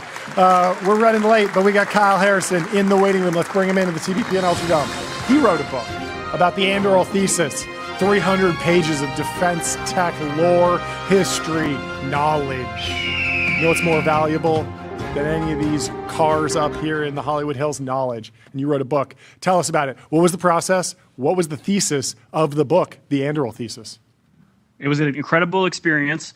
I would say I think the thing that I came to appreciate the most was everybody talks about Anduril like it's just any other company. All these high growth companies that are defined by an awesome team chasing a big idea. Market turns out to be bigger than you possibly expect. You know, Ben Horowitz has to tell Databricks that they're underselling themselves at 10 billion. It's 100 billion. It's 200 billion. Yep. Like those stories are very common. Yep. The Anduril story is so underappreciated because it is counterpositioned to, there's like over almost 100 years of military, geopolitical, industrial history that really define the company that people they don't know. Like they think about, oh, this is an interesting strategic choice. And it's like, no, this is actually because of decisions that people made in the 50s and 60s that we literally have to do things this way. That was the biggest takeaway. Yeah, I feel like Shyam Sankar at Palantir with The First Breakfast has done a good job shining a light on The Last Supper. So many people in tech are familiar with that sort of key moment of industry consolidation that led us to this moment. Were there any anecdotes or historical stories that you discovered that were more under the radar, more like less discussed as like, you know, the founding moments of this whole journey? The biggest appreciation that I got was for this sort of like dual pairing of people pushing forward a specific project. So in the Kill Chain, which is Chris Bros, who now is the kind of co-president and chief strategy officer at Anduril, but at the time was coming off the Armed Services Committee. He wrote this book, The Kill Chain. He talks about this idea of like military mavericks. And I kind of combined this with this kind of founder mode energy that people bring. And so you have this like founder plus military maverick pairing where you have folks like the team. So Bernard Schriever, I think is the name of the guy who basically led the team inventing ICBMs. He absolutely needed Eisenhower as his kind of military maverick to like pair that effort. There's countless stories of this, the modernization of the Navy. There's all these different things that were like that 1-2 punch was kind of required. Once you get away from like, at one point the DoD was 36% of global R&D. Yeah. They had a pretty good handle on the cutting edge. Yeah. Once the further away you get from that, the more you need founder mode people digging in to figure out the solution. Sure. And it's heartbreaking because you see these like countless examples of like prophets of urgency throughout time, where like once we lost that sort of like desire for founders to come in and solve problems, you have all these people who are like throughout the 80s and 90s and early 2000s, they were releasing reports and writing white papers and talking about how, hey, this is going to be a problem. Warfare is changing. China's going to school on how we do conflict, and that's problematic. And none of them had sort of founders to be able to come solve problems because no one was willing to pay attention to the actual problems. And so we lost that pairing. There's reports of Anduril raising a new round, $60 billion potentially. Is this book a financial thesis? Is this financial advice? Is this something that potential investors, maybe future investors? Yeah, there's 4 chapters dedicated to price targets. Price targets, multiples, cash for entertainment flows. Purposes only. Right across the. No, this does not constitute financial advice. Okay. Entertainment purposes only. What's crazy is I think if I remember correctly, in secondary markets, if there's any secondary volume that Anduril's founders haven't already gone to war on. Yeah. I heard somebody say that it was like 100 billion indication, like even just tracking like what people are willing to pay because of Matt Grimm's war. There may be no supply for the demand, but the demand is priced at 100 billion. So it's not, where the new round ends up, whatever, the appetite continues. Sequel, the Anduril financial thesis. Let's go. That's right. This is investment advice. Anduril's been very, very acquisitive, and it feels like some of the most like meaningful innovation and like founder mode behavior in the last 20 years has come out of like Ukraine and what they've been doing to basically figure out how to like innovate and create these like R&D loops around drone warfare. Like, do you I don't know if you can make predictions, but like, does Anduril end up buying any of these companies? Is that have you uncovered anything on that front? Is that even a possibility? It just feels like they've done some very impressive work to protect their country, and a lot of it seems relatively aligned to Anduril's own efforts. Yeah. So there's a couple of pieces of the puzzle. So first, like in terms of how acquisitive Anduril has already been, our good friend Packy McCormick has described it well, I think, calling it an API into the DoD, where Anduril effectively enables this like plug-in mechanism of somebody can go very deep into a very specific capability in a way that companies like the company that made Dive, like it'd be very difficult for them to sort of become a standalone large company. But by being acquired by Anduril, immediately they're able to plug in and get a $100 million contract with the Australian Navy and stuff like that. So I think like the acquisition muscle plugs in a lot of this stuff pretty capably. The second piece of that puzzle is I think that a lot of times we do a disservice, like the venture capital industrial complex does a disservice by focusing everybody on this sort of like neo-prime North Star of everybody needs to be the 10, 20, 50, $100 billion outcome. I think that there are a lot of opportunities for companies to be very, very good at a very specific capability, and then to plug into some of these systems, whether it's through partnership or through acquisition. And what's funny, probably the most frustrating part about the book is we wrote it over the course of 2 years, in part because it's difficult to sit down. We all have day jobs and stuff. But in part too, because the world is constantly changing, right? When we originally sat down thinking about what this would look like, none of the things that happened in Israel, like Ukraine was sort of just continuing to evolve. Venezuela happens. All these different conflicts happen over time. But then on top of that, Anduril as a company continues to ship. And so even 6 months ago, I would have said, what is the kind of like signal? And what's interesting is you look at some of their product launches, some of these through acquisition, some through partnership. But I don't know if you guys have seen their like anime style product launch videos, right? Oh, so I don't know if everybody has noticed this, but the last 2 videos had teasers of their future products. So I think it was the video where they talked about Fury, and then it was maybe Fury or the Barracuda. And then at the end of the video, it kind of went under the water, and you started to see these assets moving, but then it cuts away, and you don't know what it is. A couple months later, they announced Copperhead, which is their like torpedo product, and that paired with Dive and stuff. And then they have a video about that. And at the end, it pans above the water, and you start to see this thing kind of come out of the corner of the shot, and it cuts away. And then just whatever it was last week or so, Anduril announced a partnership with Hyundai about building autonomous surface vessels, right? So it's like kind of going into all these different surface areas. I think that is indicative of like where the signal is that whether it's through partnership, whether it's through acquisition, a lot of the stuff that's happening in Ukraine, what you're kind of exposing is that there is significant opportunity for like networked assets. And Anduril absolutely has this mindset on becoming the sort of networked everything, the military Internet of Things is what Chris Brose calls it. Where can people find the book? Amazon.com. Our own Jeff Bezos is hosting it for us. We're not in the book printing business, so You're going to do an audiobook version? They have a print on demand? Yeah, it's sick.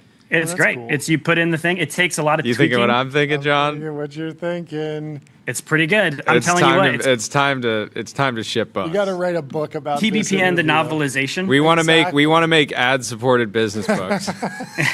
They're free, but they come with ramp ads. Yep, that's great. You get yourself a good designer. It's as easy as it could be. Last question from my side. Do you have we reached peak early stage defense tech investing boom? Has it already passed? Are we still on the up? Like, what is your feeling at this moment? I think that it is going to take to take the air out of the balloon is going to require some type of black swan, hopefully micro black swan event. We don't want it to be too bad and you said to take the air out of the defense tech investing sales, you would need a black swan event. So you're saying like we declare global peace. So I think it's going to take. I think it's more about the capability. I think it's going to take like either there is a company that has been highly valued, highly sought after, kind of held up as one of the golden children of the neo defense industrial wave. That like just something, it's terrible. It's really bad. Okay. Like something very bad happened. And so then investors start to say, oh crap, wait, you're telling me not every company I invest in that does defense is going to be the next Anduril? I can't underwrite to every company. Maybe they're not 60 billion, but at least they'll be 20 billion. Like if that underwriting muscle goes away, you have a whole swath of carpetbagger VCs that suddenly get very panicked. Like something like that happens. In social, there were a whole bunch of like fifth wave social companies that didn't get the Instagram acquisition. They didn't get the WhatsApp acquisition. They raised a couple $100 million and they just sort of burned it down and just went away and nothing really happened. And the VCs sort of woke up and they were like, okay, we got to be much more careful if we're investing in that category. So yeah.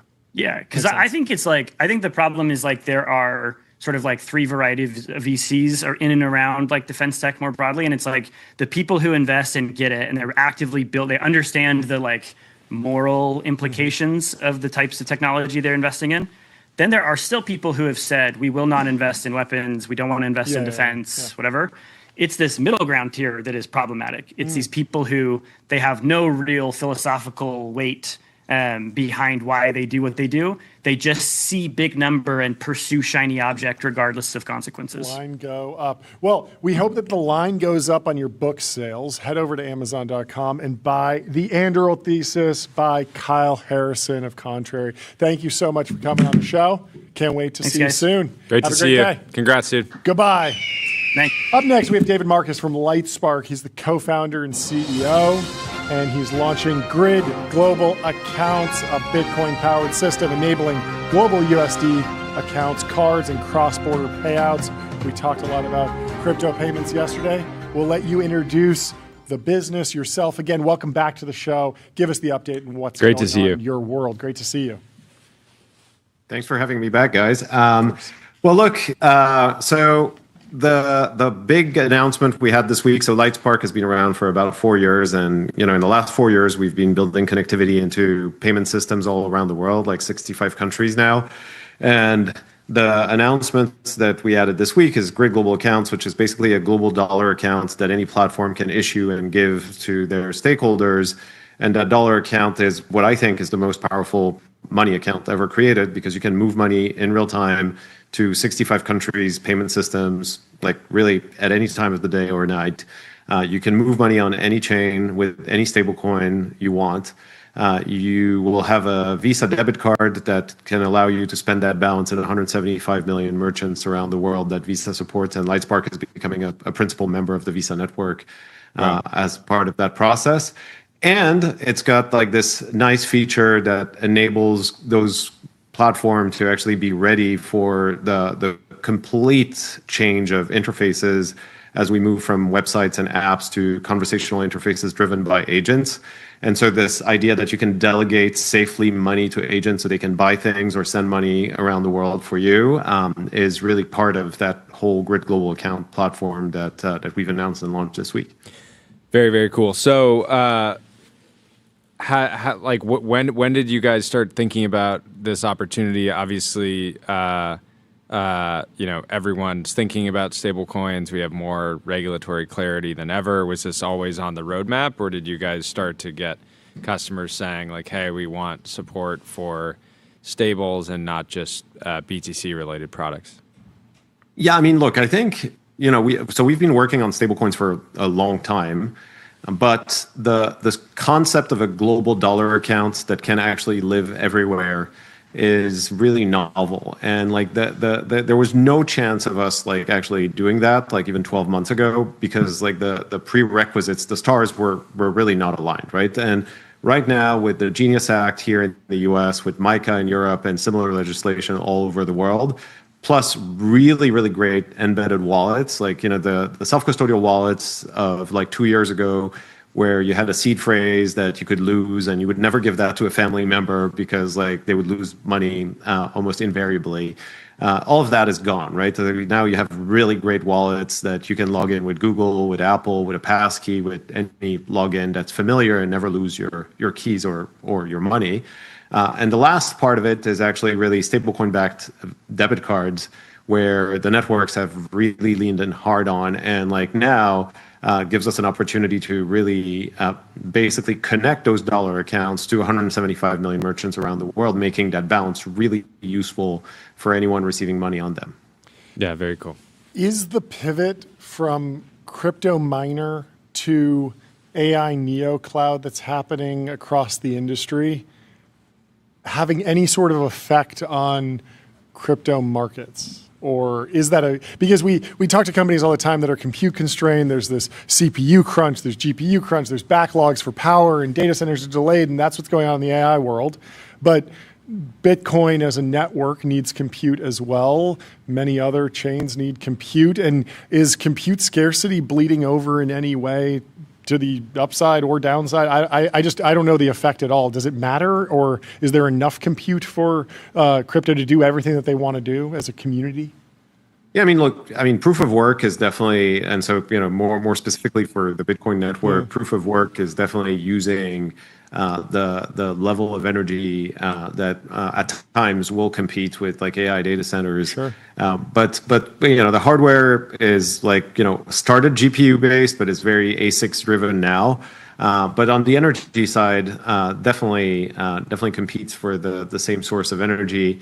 But look, I am personally an acceleration maximalist, and I actually think that we're actually going to unlock unbounded energy in the next 10, 15 years. So I actually don't think that we're going to have these types of issues of like actually competing resources with like massively forward deployed amounts of capital on Bitcoin miners being replaced with GPUs. And also like those data centers for Bitcoin mining are so specific. A lot of those miners are liquid cooled in a certain way and like operate on certain grids that they're able to actually like turn on and turn off the mining capabilities really easily. Whereas it's harder for you don't necessarily want to do that if you're like actively serving inference or even just like training. Correct. You might not want to bring the train down. Interesting. Where are you expecting to see the first real hockey stick growth? when it comes to agents leveraging stable coins. It's like right now it feels like there's it's a lot of like potential early experiments going on, but at least to me it's unclear where we'll see that, really breakout use case. Well, I mean, I can share a little bit more about my thoughts and my experience. The first thing is I think that everyone competing to build like an agent-to-agent protocol standard is kind of really future forward, and there's not much happening there, right? It's like there's a lot of like big news and big announcements and very little volume. And that's normal because agents are not moving money at scale by any stretch of imagination. We took a little bit of a different stance, right? Which is that we want to build a mass market money account that suits the needs of people and businesses all over the world. And then we've built a safe scope delegation framework that enables those agents to actually use the debit card, use the 65 countries reach of moving money around, use like the multi-chain support for stablecoins. And then you can delegate that. And so what I've done with mine, and I've lived with it for the last 5 weeks or so. So I have my Grid Global account, and then I have an OpenClaw running on a Mac Mini at the office, and I connected both. And so it just takes a scoped debit card, goes buy things online, which is actually more difficult than I thought, starting this, but it now works. It can message people on WhatsApp that I need to send money to and offer them 7 or 8 different ways to pay them, and I don't have to worry about it. And it really works real time, really, really well. And it's been so much fun to actually build on OpenClaw and have a money account that Lobster could use. It's been a lot of fun. Yeah, that's awesome. Lobster accounts. Well, thank you so much for taking the time to come chat with us. Congrats on the progress. Thanks for having me. Great to get the update. I'm sure we'll see you back we'd love to go way deeper. in the next, hopefully in the next 1 or 2 quarters. Yeah, fantastic. Sounds good. We'll talk to you soon. See you. Goodbye. To see you. Have a great weekend. Up next, we have Turner Caldwell from Mariana Materials, like the Mariana Trench. We'll get into it with Turner Caldwell, the co-founder and CEO. Help me understand how to pronounce this company's name. I don't want to get it wrong. Mariana Minerals. Mariana. Okay, where's the name come from? It comes from the Marianas Trench. Marianas Trench. But that's because we were looking at... Let me guess. They've got some crazy minerals down there. Or do we even know? There are some minerals at the bottom of the ocean. That's right, that we are looking at. So you're saying you yearn for the trenches. That's right. There you go. Okay. The business is an autonomous copper mine. Can you take me a layer deeper, explain the history of the business, the current shape of the business, where you're taking it all? Yeah, sure thing. So we just restarted a copper mine that we acquired at the end of last year with a major focus on autonomy across the entire stack. So that includes the kind of orchestration layers around mining operations, as well as autonomous execution, which we'll do with partners, and then also autonomy around the refining processes. So the site is a mine and a refinery. Yeah. But in practice, what does that look like? Like you go into the mine and there's some ERP system or maybe just some manual paper-based workflow, and you're saying let's go vibe code a software solution for it, or is it a little bit more than vibe coding? Basically, the way to think about mining is that you have a whole bunch of different disciplines that have to collaborate. It's a big coordination problem. You have geologists, you have a geologic block model, you'll have a mine plan. You'll usually have multiple mine plans, like a long range, medium range, and short range mine plan. That has to be transferred to the mine operations teams that are running large scale large scale manual mining equipment. Then the what is actually in the ore usually shows up on a piece of paper to the refinery saying get ready to process this. And then the folks who are running the refinery have to figure out kind of the optimal process conditions to maximize recovery of copper, lithium, nickel, cobalt, manganese, iron, graphite, kind of the whole thing, all of the different metals through the processing circuit. And so what we're doing is we're kind of integrating everything into one integrated data frame. First. And so there's a lot of work that goes into kind of bringing all of the data feeds back into one aggregated architecture. And then we'll build world models of the mines, of the refineries that we then use to kind of do a reinforcement learning training that we feed up into a reinforcement learning training pipeline.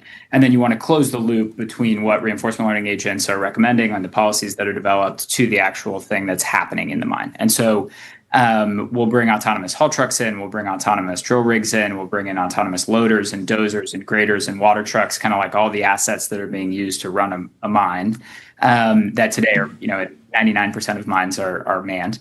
And we want to go full closed loop between kind of the world models and the reinforcement learning agents and determining what the autonomous assets actually do. And then actually bringing that to the refinery. What do you think the potential efficiency gains are from going from legacy copper mine to the kind of end state, fully autonomous system? Yeah, I think it'll happen in two phases. I think the first phase is going to double productivity through just like better orchestration and better logistics management and better utilization of all the equipment. That's productivity and unit cost. Diesel is a good example for heavy haul machinery. Like half of the diesel consumption, up to half, is from like idle time in the pit on the equipment. And so there's a lot of kind of like short term potential gains, but I also think that autonomy is going to fundamentally change. It's going to unlock a lot of like operating modes that can't really be done with humans. And so the way that the mining industry has kind of driven down cost over an extended period of time has been through scale. So the haul trucks are getting bigger, the shovels are getting bigger, and it's all focused on kind of reducing your labor intensity. So, maximizing tons of ore moved or tons of material moved per unit of like labor hour. But as you move into like autonomous systems and eventually kind of like design the mines themselves to be autonomous, I think we're going to see things get smaller. And like swarm mining is going to get unlocked, and that's fundamentally going to enable you to actually kind of like be more selective in how you mine. Your roads get smaller, which means you can maximize kind of recovery of the ore from the pit. Yeah. So I think it'll all happen in two phases. It's like take the existing architecture, make it autonomous, and maximize utilization and availability of equipment. And then there's going to be this like once autonomy is kind of like fully demonstrated across the stack, there's going to be this opportunity to actually attack like fundamentally how are mines mined. You started the company in 2024? Yep, end of 2024, raised a seed round in August. We're at 220 people now across the company. We have two projects. One is a lithium refinery in one's a lithium refinery in East Texas that's extracting lithium from oil and gas wastewater, and the other is our kind of first large scale commercial mine. Another one. He's got two. Yeah, exactly. I have a question. Pitch for you. Robotic canaries. Do they exist? Well, we have Sensors, I'm sure. We have a Boston Dynamics spot that is basically our like mobile sensing system, instead of the canary in the coal mine. And we use them mostly for like undercarriage inspection. So like you want to keep humans away from like heavy haul machinery. The closer they get to it, obviously the more hazards that are present. But also like the chemical refineries, ideally humans aren't walking through chemical plants all the time, kind of doing thermal inspections. There's a lot of stuff that's like auditory, so you're like listening for sounds of the motors sounding weird. And exactly, and then that all needs to feed back into like again the integrated kind of like sensing integrated like data frame that tells you like what's the health of your systems. Okay, did you start with copper 2024? We started with lithium in 2020. Okay. And because it feels like there's this whole autonomy story, more efficiency, all of that makes sense, but the price of copper's doubled since you started the company, and I feel like that just makes bringing a copper mine back online just wildly different from an economic perspective. And it's very interesting that you're sitting at the tailwind of like two AI trends, which are just demand for copper for data center development, wires, circuitry, all this other stuff, and then you can actually be more efficient, but you can be as efficient as they were a couple of years ago and just reap twice the price. It feels like the oil dynamic, right? Yeah, that's right. But I don't think so. The reason you want to be diversified is because like all these metals are cyclical, and you can't really like live and die by a single commodity price. And so the plan was always to diversify, and the plan is to continue to diversify into nickel and cobalt and uranium and graphite and rare earths. And as we kind of work to build 10 projects in the next 10 years. But we started working on this project kind of like well before copper had its like little explosion and run that it's on. because you don't really want to jump into projects in the middle of the hype. Like Totally. that's when you're going to pay the most for an asset. That's when you're going to like the labor pool is most most in demand. Yep. The equipment suppliers that make the equipment that is specific for a specific metal are going to have longer lead times and have higher pricing. And so you really do want, like we jumped into lithium when lithium was like at the bottom of its recent trough, and jumped into copper, before it started to go on this run. So generally we want to work on metals that we think have a long-term like supply demand imbalance. Yeah. And for copper, it's like very much felt like grades are dropping or deposits are getting deeper, mineralogies are getting more complex. And it just means it's going to be a lot harder to make copper in the future. And that's what we want to work on. What were you doing before this? I was at Tesla for about a decade. Most recently was running our minerals and metals team. So I was building our lithium refinery in Corpus Christi in Texas and running a lot of our battery recycling work. Very cool. Kind of like the absolutely most perfect background for a company like this. But a VC couldn't dream of a more perfect resume for this business. What's all the text in the Gulf behind you for that map? Yeah, what does that say? I understand that it's a map of America, but what's in what's all the text for? So these are all. It's basically calling out like things that don't have space for the words on the map. Okay. So it's a legend you got. Crazy detailed legend. Yep. Well, our project is right on the border with Louisiana, so that's why we got it in the background on the lithium side. Well, you're a legend, and thank you for coming on the show. Legendary appearance. Yeah, great to meet you. Thanks, have guys. a fantastic weekend. Thank you so much for coming on the show. Right. We'll talk to you soon. Cheers. Goodbye. Yep. Another one. We got another guest, Everett Taylor. He's the CEO of Kickstarter, coming in the Ultra Dome. He's in the waiting room right now. Everett, how are you doing? Welcome to the show. I'm good. It's sunny Florida right now, so I'm escaping the cold in New York right now. So I'm feeling good. How you guys doing? Amazing. I'm very excited to talk about the Next Wave Fund. But first, I'd love to know a little bit about your journey to Kickstarter, where the business is today, what your day-to-day is like, how big is this company, sort of set the ground for us. Yeah, so I mean, Kickstarter, started in 2009. I've been here about 4 years now. Yeah.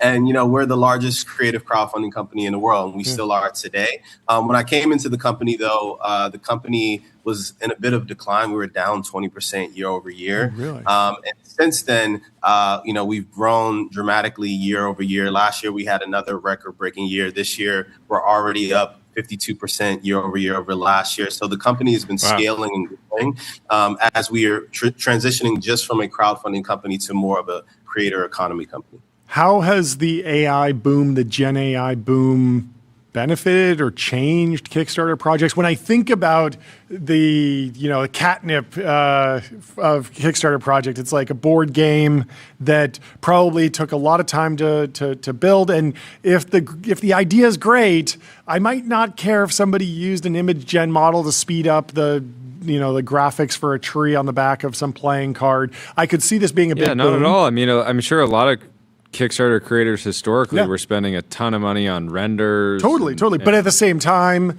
does this exist at all, or is this just AI slop? And there's a community dynamic, and there's an artist displacement dynamic. And so, how have you grappled with the pros and cons of the last 2 years crazy boom in AI? Yeah, it's a great question. On the AI side, funny enough, gaming is where it's probably the most controversial, right? Because gaming tends to be very artist forward, right? And so we've gotten probably the most pushback and some of the most negative pushback on the AI side from gaming, because they really want to see artists be able to have jobs and do their thing. And so, we were one of the first major tech companies to have our own AI policy. Every Kickstarter creator, if they're using AI, they actually have to say up front how they're using AI, crediting the artist if they're using another artist, et cetera, et cetera. But on the design and technology side, these new AI-powered, tech products, especially in the hardware side, it's booming, right? So both categories are growing, but you see the differences in how people are accepting of AI. Yeah, that makes sense. Talk about the partnership with Google. What's the news? Yeah, so this week we announced the Next Wave Fund with Google to power the next generation of tech innovation. I'm a founder myself. I saw the struggles, being an early stage tech founder, struggling to get funding. And so what we really wanted to do was give early stage tech startups and small business owners the funding they need, the tools to be successful, the guidance that they need, and also be able to leverage Kickstarter's audience of millions of people to really get their first customers and scale their product. So this fund is focused on innovative products and hardware, software, gaming, and connected technology. And people will get $10,000 upfront non-dilutive capital from Kickstarter and Google to launch their products and their companies on Kickstarter. And we wanted to focus on these areas because Kickstarter has just a natural product market fit for technology and gaming. There are two largest categories, and we also have a large audience for both.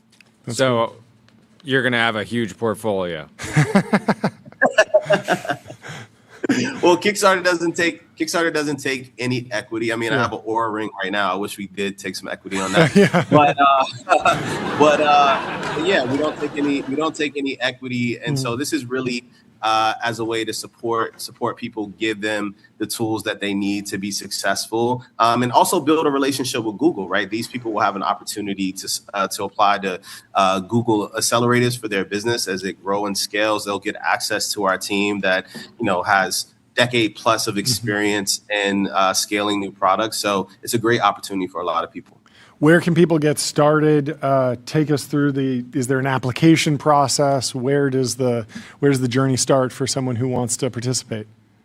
Yes, so you can go to our website and check out the Next Wave Fund. You can apply. This is for entrepreneurs or small businesses with fewer than 20 full-time employees.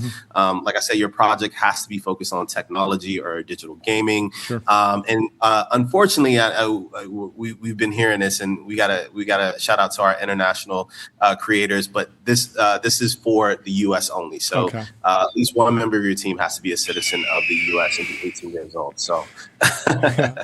Well, lots of opportunities. And thank you for taking us through it. Thank you for taking the time to come chat with us. Great to meet you. And great to meet you. We'll talk to you soon. Cheers, Everett. Goodbye.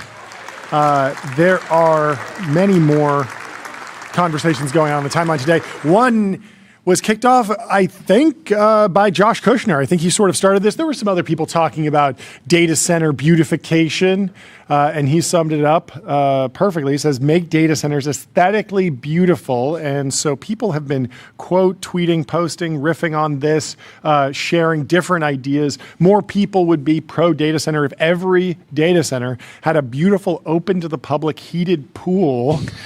That's an interesting twist.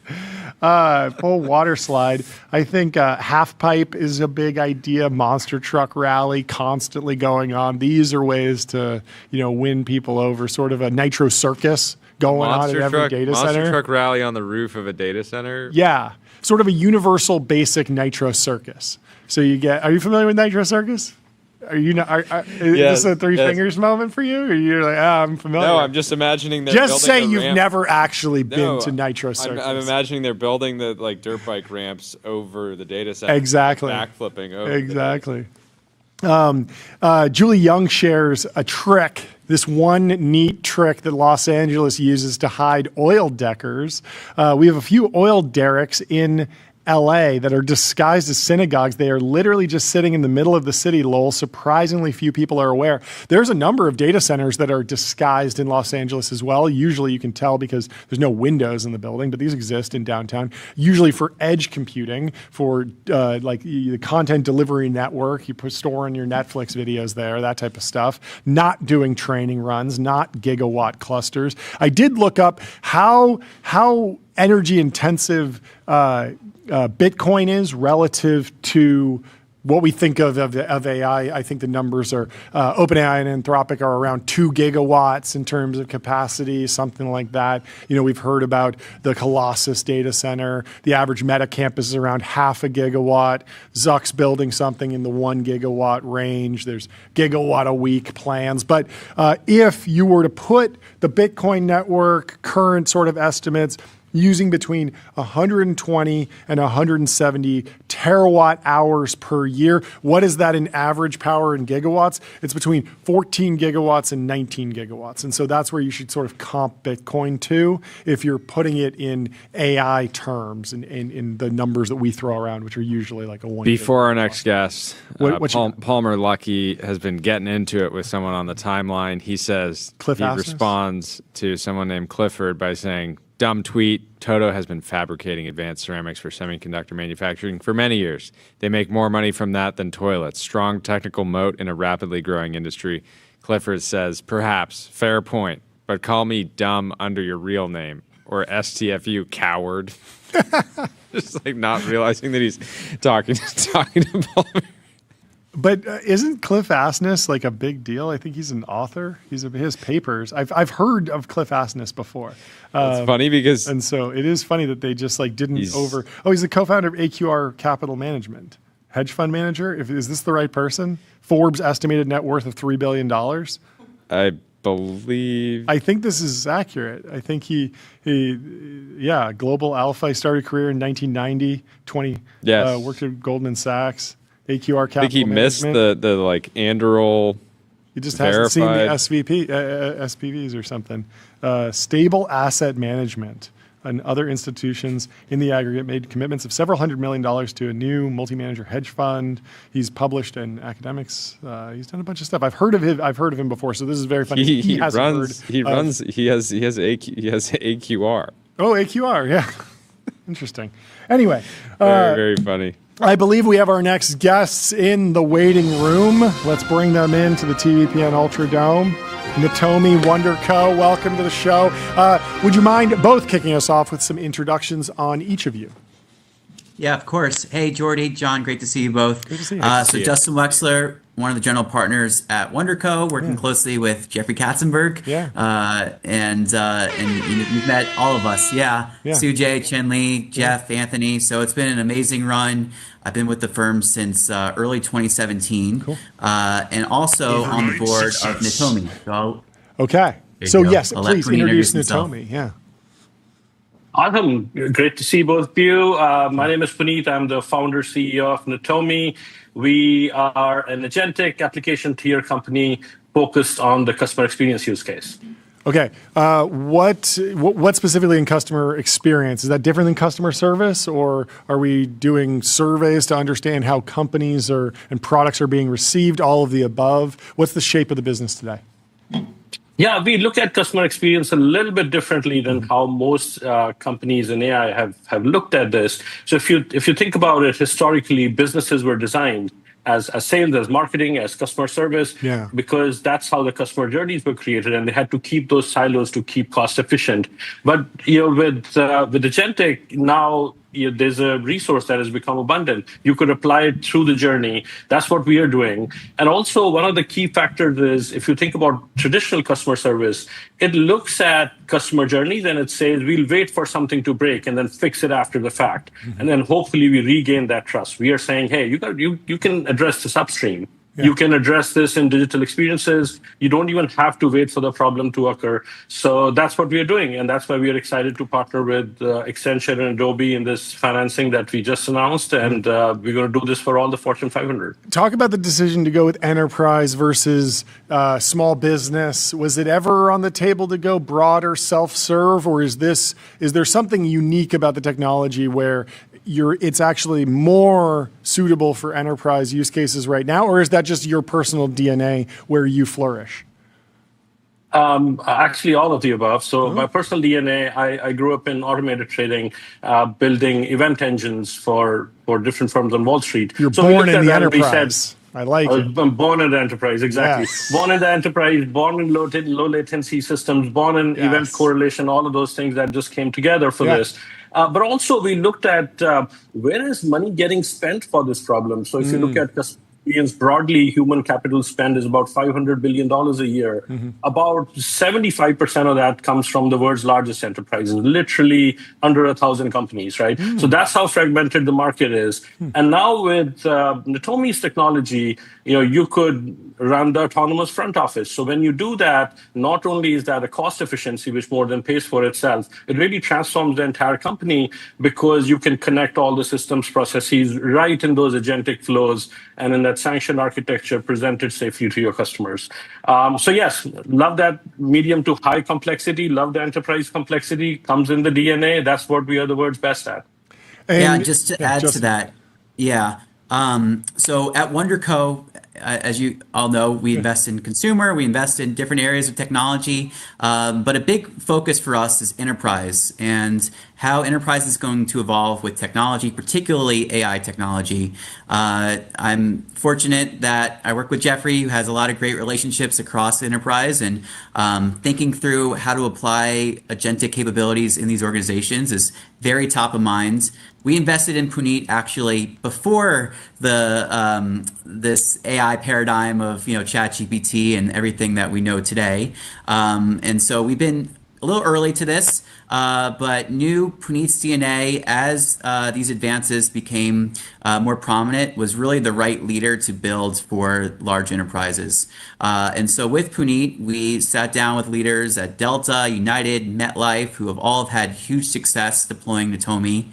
A big proud moment for us was when it's pretty incredible. Anyone could go on the United mobile app and see Powered by Natomi and interact with Natomi. And then earlier this year, OpenAI recognized Natomi on one of the case studies, calling it the blueprint for deploying large-scale agentic AI. So it just had a lot of great moments over the last couple of years. And that's what inspired Puneet and me to really sit down and think about, okay, this has been proven at scale, but what's the coalition around this technology that would really allow it to be in the hands of many, many more millions of consumers? And so that's why this round brings together Accenture. No one knows enterprise complexity better than them, and their seal of approval on this company is a huge sign to enterprises that this is what they should be deploying. Yeah, absolutely. And then with Adobe, the idea with Adobe is, many times chat interfaces sit on top of websites. And while it's a step above prior technology, the next generation is going to bring those capabilities into the digital layer itself. So not having the website and then the chat disconnected on top, but fusing these two layers. And the work that Natomi and Adobe are doing together, and we can talk a bit more about it, is going to bring about agentic digital experience. Sure. Tell us about the round. I want to hit the gong. How much came together for this deal? What's the total? Go ahead. So we raised $110 million in this round. Awesome. Damn. Well, that shook the whole room, John. It's a good one. Look at this level. Whoa, we are here to shake the room. Fantastic. So all focused towards enterprise deployment, all focused towards the last mile of AI. We think AI really needs a big enterprise win that's ROI positive, where large companies can go on their earnings call and say, this is what AI did for me. That's what we want to deliver for the entire community. I love it. Well, thank you so much for taking the time to come break it down for us. Congrats on the round coming together and the progress. At this rate, I'm sure you'll be back on this year. Yeah, we're excited. We'll talk to you all soon. Have a great weekend. Have a great rest of your day. Talk soon. We'll talk to you Thank soon. you. Goodbye. We have an update from the chat. Cliff Asness has been on Patrick O'Shaughnessy's Invest Like the Best. You know who else has been on Invest Like the Best? Palmer Luckey. They've both been on the same podcast. Have them back on. Didn't know about each other. They got to do a crossover episode back to back. If you're looking to get up to speed on both Palmer and Cliff Asness, head over to Invest Like the Best with Patrick O'Shaughnessy. You can listen to both episodes. Although Cliff was on in 2018, almost a decade ago. He's got to go back on, set the record straight on who he knows, who he doesn't know. Anyway, there's more debate over the data center thing. Some very cool renders, some very cool ideas. I think the problem is that the plans are delayed, plans are set years in advance. Any move to actually make data centers beautiful is going to take a long time. Hopefully, this feels like one of those things where them better. data center operators would would say I would love for my competitors to focus on making their data centers beautiful, and really make that a part of their strategy. While the Zucks of the world, throw up like REI tents, throwing GPUs. Exactly. People will do the minimum viable beautification potentially. But Dan Lincoln Harris has some comments here. Love that we are having this conversation. The questions that flow from Josh's comment are why and what we should aim towards. These should be places of wonder that we can marvel at, modern cathedrals for the Silicon Age, not to worship them, but to stoke our aspirations. Square gray boxes do not inspire. Speak for yourself. I like a square gray box every once in a while. Given the epicenter of this technological revolution was California, the light and space movement seems a fitting direction. James Turrell is the most well known for this movement, and he shares some James Turrell images, which are absolutely beautiful. Good inspiration if you're a data center builder. You can also just throw some trees, do some AI imagery here. Perhaps people wouldn't be so against data centers if they were built in the style of the Elf City Rivendell. That's kind of cool. Greco-futurism. They do look cooler this way, but it looks a lot more expensive than just some walls. So who knows if we will see any this video progress. What? Where are we just going? in. Skin exams are getting automated. Oh, yes? This is a very cool product. Okay, break it down for us. Let's pull it out. We have video here. Yes. I think anybody that's been to a dermatologist, it's like looking for potential, skin cancers, things like that abnormalities, has had the experience of like when you're that video or the meme where the guy's like walking through security and the security guy's just like does this like really pat down. I know what I mean. It's like that's basically what like a lot of dermatologists are doing, where they just like take a quick glance and they're like, oh yeah, looks good. Yeah, they might be busy, they might be sleepy. Come back in like a couple years. But this robot, and so a robot that just does it like really, really precisely, Very consistently, ideally, hopefully a lot more accessibly. I can see this making a lot of sense. And then it doesn't even replace the job of the doctor. Yeah, it just helps them speed up the process. Where is this company? What stage are they? Do they have to go through FDA medical device approval process? That could be a couple of years maybe, but this seems like once you get it through, it's going to be massively successful. I wonder where they are in the FDA process. Hopefully they can move along quickly. ARC Prize put out an update on ARC AGI v3, which, Tyler, are you still on the human leaderboard for that? Or I don't think I'm on the leaderboard anymore. That was still early on. Like I think there's actually more games now. Roasted. Well, ARC AGI v3 has been very tough for even the most frontier AI models, but the good folks over at ARC Prize have benchmarked the two latest and greatest AI models from OpenAI and Anthropic. GPT 5.5 scored 0.43%. Opus 4.7 scored 0.18%. It is state of the art. This is the weird thing about these ARC AGI tests is that they start with such a low baseline, 0%, 1%, and then they start shooting up as the models get more capable. But it is very interesting and reassuring to see these powerful models that you sometimes hear these narratives. It can do everything, and then there's something that to continue working for, to look forward to in the future. There's more applications here. And so they found 3 total failure modes: true local effect, false world model, wrong level of abstraction from training data, solved the level but didn't reinforce the reward. And so the ARC Prize account goes through a little bit of what's going on when an AI model tries to play ARC AGI v3, which is basically a 2D video game. Simple enough for any human to progress through, but increasingly difficult for AI models. Okay. Yes. We got to talk about one of the most exciting new products created What's that? in the last 100 years. Tell me. According to Katie at Business Insider, Amazon will now create an AI podcast about their products where 2 AI hosts discuss the products and take your questions as if it's a call-in show. Yes. Let's play. We don't need to play this one. This one is so rude, but you can imagine the type of products that people are generating AI podcasts for. Only the silliest things will be generated.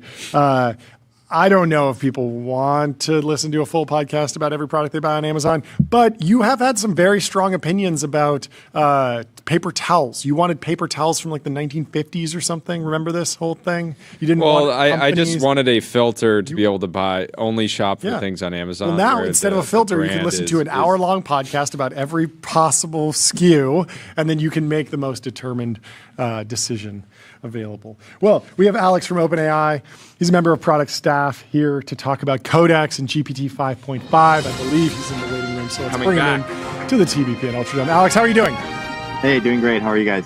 We're doing fantastically. Nice and close to the camera. You Yes. make me want to scoot up. Some people come on and it's like that. standoffish. Yeah. It's just like a little bit of like. There we go. No, you're locked in. You're locked in. Okay, so give us some updates on Codex. I mean, we've seen some crazy numbers, things that seem like they're going well, but what I'm most interested in is applications, usages, just as I'm talking to friends and folks that are, outside of the most intimate tech community, what are the magical experiences? What are the prompts, the usages that are seeing adoption? How should people even be thinking about Codex and ChatGPT these days? Totally. I mean, it is such an exciting time. I feel like last year was the explosion of agents for coding. Yeah. And, now we bring it to everyone else. Codex now is becoming this like amazing tool for just like general work or honestly anything you can do on your computer. Yeah. So the model launch, was that only last week? I think it was last week. I think it's really was fast. amazing. It really feels like a month ago. Yeah. Yeah, honestly, I lose track of time, but like, API revenue for that model is growing 2x faster than any prior release. Like Codex revenue actually doubled in the last week. So it's just like the growth is insane. Yeah. And what's cool is that obviously the growth in usage and the way people are using Codex for coding is just like getting way better. But I think this is kind of what you're asking for. We're making Codex great for everyone. That's all the way from like what the agent can do and also just like how simple it is to use. Yeah. And so now we have, Codex being used by like salespeople, marketing people, finance people, data science people, whatever you're thinking. Yeah. It's like 85% of the company uses Codex, and we're seeing this happen outside as well. So yeah, I'm happy to jump into some fun use cases if you want. I wanted to ask about like how you feel the perception around computer use has been. Like it felt like there were so many things that got released at one time that kind of was quite magical, and you see some posts popping up here and there, but do you feel like that's getting the attention that it deserves now? Yeah, I mean, like, so broadly what we have is we have this amazing agent that can write code, and if we want it to do more work than just coding work, it needs to be able to do anything you can do on your computer. And so computer use is this big step because it's like, hey, well, now it basically can do anything you can do on your computer, but the magical part of computer use, and that the team really cooked here, is that it can use applications in the background. So you could be doing something in one app and the agent can be doing something in another app, and that's important because it means you can actually delegate, which means you can give the agent hard tasks that take us some time to do. So yeah, I mean, the reception around that was actually awesome. I thought people noticed sort of just how hard and magical that is, more so than I even expected. So yeah, we've been really happy with that.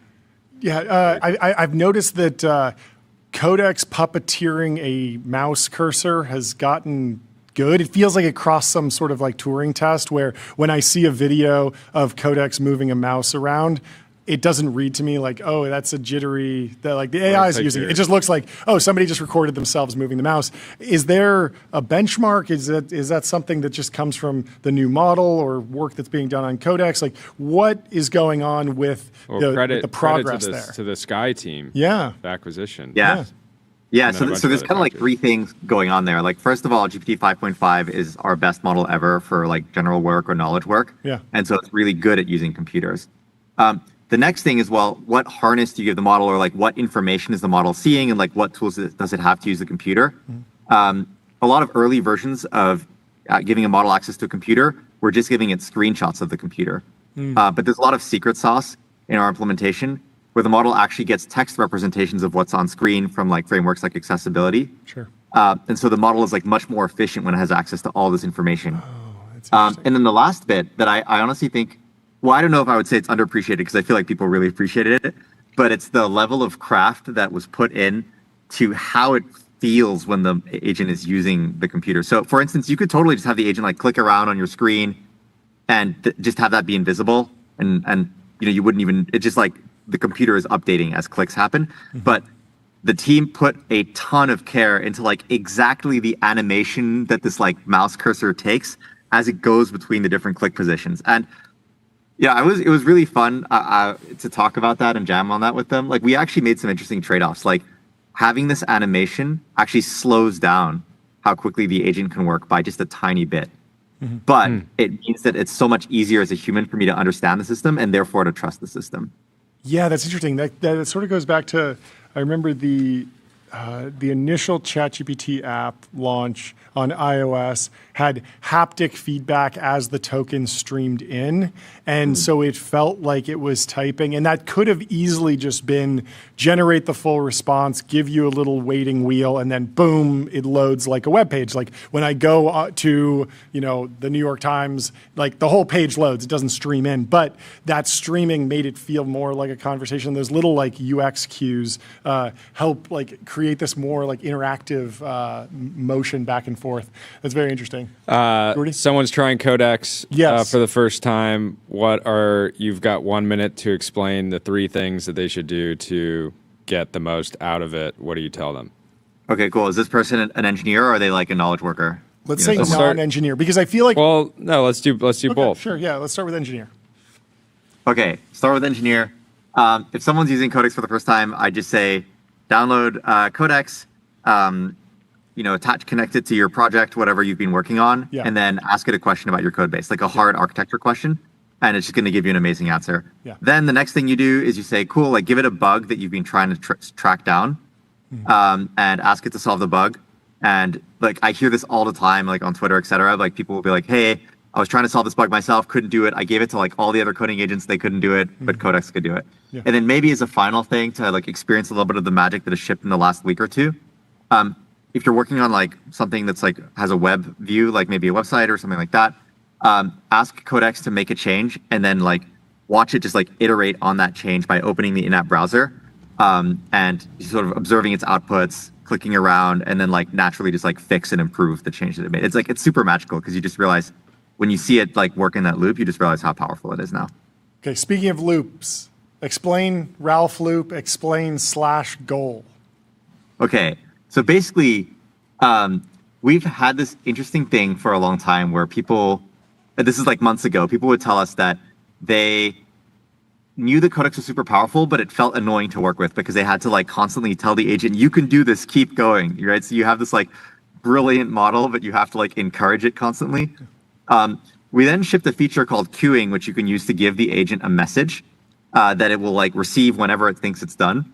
And people use that to say, do this, then do that, then do that. But actually, a lot of people started using that to just say, keep going. So like they would just queue like 10 messages, like keep going, keep going, keep going. Keep cooking. Yeah, exactly. And so, now at this point, we have these amazing models that if you know how to use in the right way, you can have them do hours of work or even days of work, just like independently, autonomously. However, the average person doesn't necessarily know how to do that. You have to do like all this contrived harness setup. And so with Goal, which is a feature that we shipped into the command line interface and will come to the app soon, we wanted to make that super easy. So now you can basically describe to like, hey, like I want you to keep going and until you achieve this goal. And then Codex will just take care of working for however long you need until you can do that. And so internally, this is something that people have been really excited for a long time. When we do a lot of like long running work. So for example, when you're like babysitting like a training run for a model, you don't want to just like tell Codex to do something and then have it return in 5 minutes. You actually want it to pay attention like all night. So that's what Goal is. Do you want? Yeah, go ahead. I was wondering about the like what is for the non-engineer use case, the thing that gets you to move from ChatGPT to Codex, like the first like more complicated query, more complicated project that you would recommend someone say, oh yeah, like ChatGPT can do a decent amount of research, but for this you should spin up Codex and start working with that as your primary workflow. Like what is the entry point? What is the the appetizer into the Codex workflow for someone who's non-technical, not writing code, wouldn't mind if code was written behind the scenes, but really just is interacting with typical knowledge work suites. So email, spreadsheets, Word docs, generating graphics, research. There's a lot of stuff, and ChatGPT satisfies a ton of that. And so when are they jumping over to Codex? Yeah, so I kind of think about the way that you can do general work in Codex. There's maybe 3 categories of work. There's like just very easy tasks. And that's not to dismiss those. Actually, most of my usage of Codex is like easy tasks. And those are the first things you should try. Then there's like hard tasks that are like really cool demos. But actually, if you start trying to do a hard demo, you might just like waste a lot of time. And then there's automating. So everyone should kind of go through this progression. It's like easy, hard, automated. And if you think about it, it's kind of like a human teammate, right? Like if you hire someone onto your team, you don't usually, well, maybe at OpenAI we do, but you don't just say like, hey, just like figure out what you want to do. Maybe what you do is you say like, hey, like why don't you do this like small starter task or something, and then from there give them a harder and harder task, and then eventually you say, okay, just like go figure it out and work automatically. So okay, easy tasks. The thing I always recommend people do is like wherever your company works at OpenAI, that's Slack, maybe for you it's Teams or it's email, connect Codex to that tool. And then just ask it like, hey, like, am I missing any urgent, like, do I need to reply to anything urgently? Just like draft some answers for me. Or maybe like, I get tagged on these really long threads all the time. It's like, hey, just summarize this thread. What am I being asked? What should I answer? Just ask these questions. Like, or maybe someone mentioned something, you don't know what it is. And you're just like, hey, like search all my company information and tell me what is XYZ, the thing.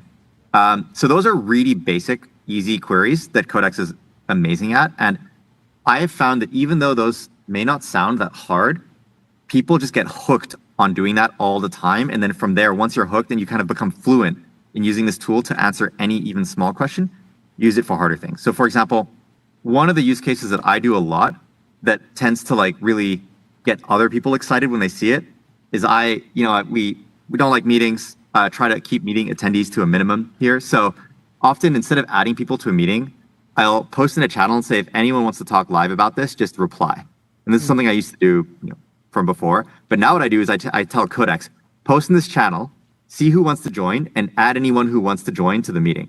Sure. Super basic thing, right? Yeah. But the fact that you can ask an agent to do a thing and then monitor that post and then like just keep it up to date is actually really powerful. And then when people reply to the post and then the agent replies back saying like, cool, you're in the meeting. It's at this time. Here's the link. That always mind blows people. And then people start trolling, people like add Sam to the meeting. Oh, and just add someone else, the agent knows not to. Yeah, because that's just like functionally what if you're lucky enough to have an EA, you get something like that where it's like, hey, I need to get this thing done. I'm going to kind of set it. I want to set off the process, but then someone else monitoring it, kind of backfilling it. Yeah, I think any work that requires like a lot of work, like a lot of time from you, but is not hard, those are good starter tasks. Same for like managing tasks, tracking issues coming out of a bug bash, or like pre-launch, we do this thing where I'll have Codex monitor a bunch of channels I'm in with internal and external users.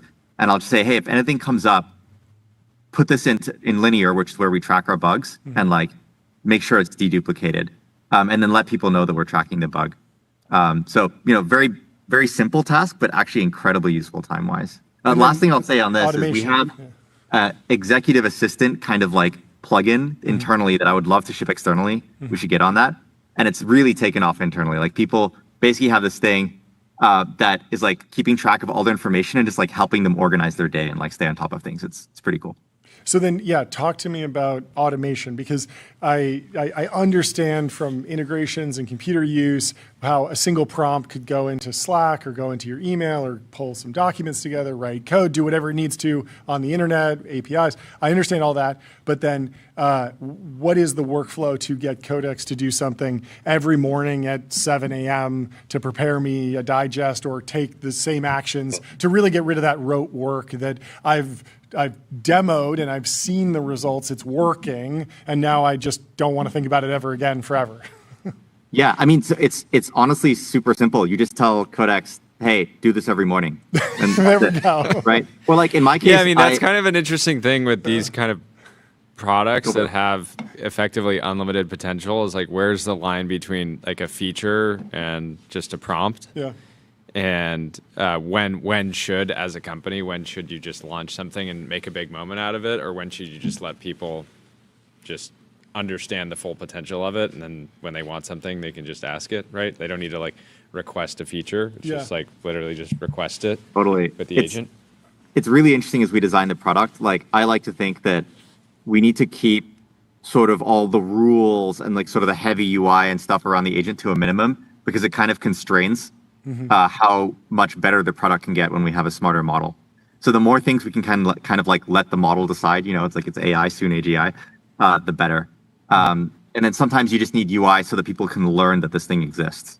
But even that, the model can suggest things. So I'll give you the most powerful, I think, example of a use case I heard recently was this person on the growth team needs to figure out like what experiments to run, and then they need to write code to run the experiment, and then they need to analyze the experiment. And it turns out they started using Codex individually for each separate thing. So they would have it like run a bunch of analyses, and they would sort of interrogate the data. You know, they would just talk to Codex about the data. And then they would pick an experiment, and then they would like ask Codex to write the code. Then they would run the experiment, and then they would ask Codex what the results of the experiment were, and then they would like produce a deck. Yeah. Right. So all steps they were doing individually, and they didn't start by saying, I'm going to automate this entire thing, because that's like hard and scary, right? They just started with using Codex like to accelerate themselves, individual productivity for each task. Then they started basically connecting all these things together into a giant skill. And then one day they just said, hey, why don't you do this every morning? And they gave it a name. It's called Lord Bottleneck, because it's like solving the bottlenecks of like friction for new users. And basically, this is the thing the team does now. Every morning, Lord Bottleneck evaluates past experiments, looks at data, looks at new things, proposes some experiments, and offers to the team like, hey, like let's run these experiments. The team like picks like, let's do this one or that one. Then Lord Bottleneck's like, okay, cool, here's some code or whatever config that needs to be done, runs the experiment, and at the end they go and do the same loop the next day and analyze the results. And so that's actually like really serious value in automation that's like, I forget the numbers, but it's produced like, you know, significant company value just automatically through Codex. How are you thinking about game development? It feels like all of these tools are super useful and could really accelerate game development. Especially with images too. Totally. I think there was a time when like everyone had an idea for a meme, but not everyone knew Photoshop. Now everyone can go and use images in ChatGPT to sort of make the exact meme that they want very quickly, very easily. And there's this takeoff in like everyone can create the thing. Now everyone can vibe code a Python script pretty easily. And it feels like the next thing is like going and shipping something. And we're starting seeing these like simulators and these little one-off like web games. It's still a little bit like prosumer, I would say, but is this something that you think just is like a natural outgrowth, or something where you might actually spend some cycles thinking about that as a particular like workflow? Yeah, I mean, I think I'm really just excited about how easy it's becoming for everyone to bring their ideas to life. Yeah. Image gen, you bring up image gen, that was actually a really big deal in a way that I still think people don't really realize. Like having an agent able to just generate images as it's working is massive. Yeah. I mean, image gen in itself is actually really popular and is great even outside of Codex. Like I think, let me see here. Yeah, like I think we are people are making like 50% more images with Image Gen 2 just like a few weeks after launch than they were before. So it's like really taking off, and it was already popular. But then with Image Gen, we see all these cool use cases where people will have the agent. Let's say we'll take a development and a non-development use case. For development, they'll have it like build a bunch of sprites. Sprites is like a term for like the image that you use in your game. Yep. So like one cool example of this is like in the GPT 5.4 blog, we have some example prompts to try. And one of them is like, I forget, it's like build like an roller coaster simulator or arcade simulator or something. And you can just copy paste that prompt into Codex now. And it's just like even better because Codex will like create all the assets for the game using Image Gen and then like build a game using it and then play the game for you to test it in the in-app browser. So yes, this is happening very naturally, and I suspect it would be quite interesting to lean into it to make it even better. Yeah. A cool like non-coding use case is we're seeing people use Image Gen to create slides or like slide templates or assets to go in slides, and then produce the slide deck, which again you can iterate on just inside the Codex app. So yeah, images are massive for us. Yeah, that makes a ton of sense. Jordy, anything else? No, this was great. Yeah. Appreciate the update. I'm sure there will be Many a more. ton more news by this time next week. Yeah, we're joking about like how many Thursdays can we ship in a row? You know, like yeah. Well, the more you ship, the easier it is to ship. So it's a good feedback loop. That's fantastic. Awesome. Thank you so much for taking Great to see you, dude. Great to see you. Thanks. We'll All right, talk to see you you soon. Have a guys. great Talk soon. weekend. Goodbye. Should we show everyone the game that we made? Should we show everyone TBPN Simulator? Do we have that pulled up? Can we play that? Would now be a good time? It's a later. We might not have enough time. We can have them pull it up while we read through the. Let's pull up this journal. packaging of the Neo robot over at 1X. The Neo robot over at 1X. Have you seen this? Oh, they made yes, they got a see suitcase. this. They got a for Neo. suitcase that is remarkable. Let's pull this up. This They packaging really have a is so strong design cool. aesthetic. This warm tone. It's welcoming. I got to say, it's really less cool creepy. until it's 2 a.m. and you hear shaking in your house, and you go and you turn on the lights, and this little suitcase thing's shaking, and then Neo pops out, and goes Terminator mode. I wouldn't know what that actually is like, but I'm gonna watch Terminator this weekend and report back. Ridiculous. Wow. Amazon, Google, Microsoft, Meta collectively are spending more money than the Manhattan Project every single month. That's insane. Wow. Wild. Anyway, in the mansion section, there is a record-breaking home in Los Angeles with a question. Will a Los Angeles area mega mansion become America's most expensive residential property? $400 million they're asking, 70,000 square feet. The guest house is 30,000 square feet. It's absolutely insane. 39 bedrooms, 8 acres, 3 pools. It has an X-ray machine. This is in the mansion section of the Wall Street Journal. Fascinating because Tyler was unimpressed, and I was wondering, what could possibly be better than a $400 million mega mansion in Los Angeles? But you found something. What absolutely? Well, I was comparing it to some kind of palatial manor, right? So Yes. clearly it's like Versailles. Yes. Versailles is 10x bigger. It's like 700,000 square. 700,000 That's just square the indoor feet. space. Obviously, with the gardens, it's like millions of square footage. Millions So of square you're footage. kind of just getting brutally mogged. What about on bedrooms? This one has 39. You certainly can't go higher than 39 bedrooms. I think it was 2,300. 2,300. Oh no, that was just rooms actually. That was That rooms. Okay. So, okay. yeah, So not all direct bedrooms. comparison. But I mean, if you need a buddy who crashes, they can crash in any room, right? Have you ever slept in a kitchen? You've never had. We don't have any room. I don't know if I've ever You got to slept in a sleep in the. kitchen. You got to sleep in the living room. You got to sleep in the dining room. Lucky. All right, let's pull up the trailer for TBPN Simulator. Oh, we have a trailer. Yeah, we got the trailer. Oh, let's go. Let's watch I this. think TBPN needs a game. Yeah, we definitely need to build some sort of game.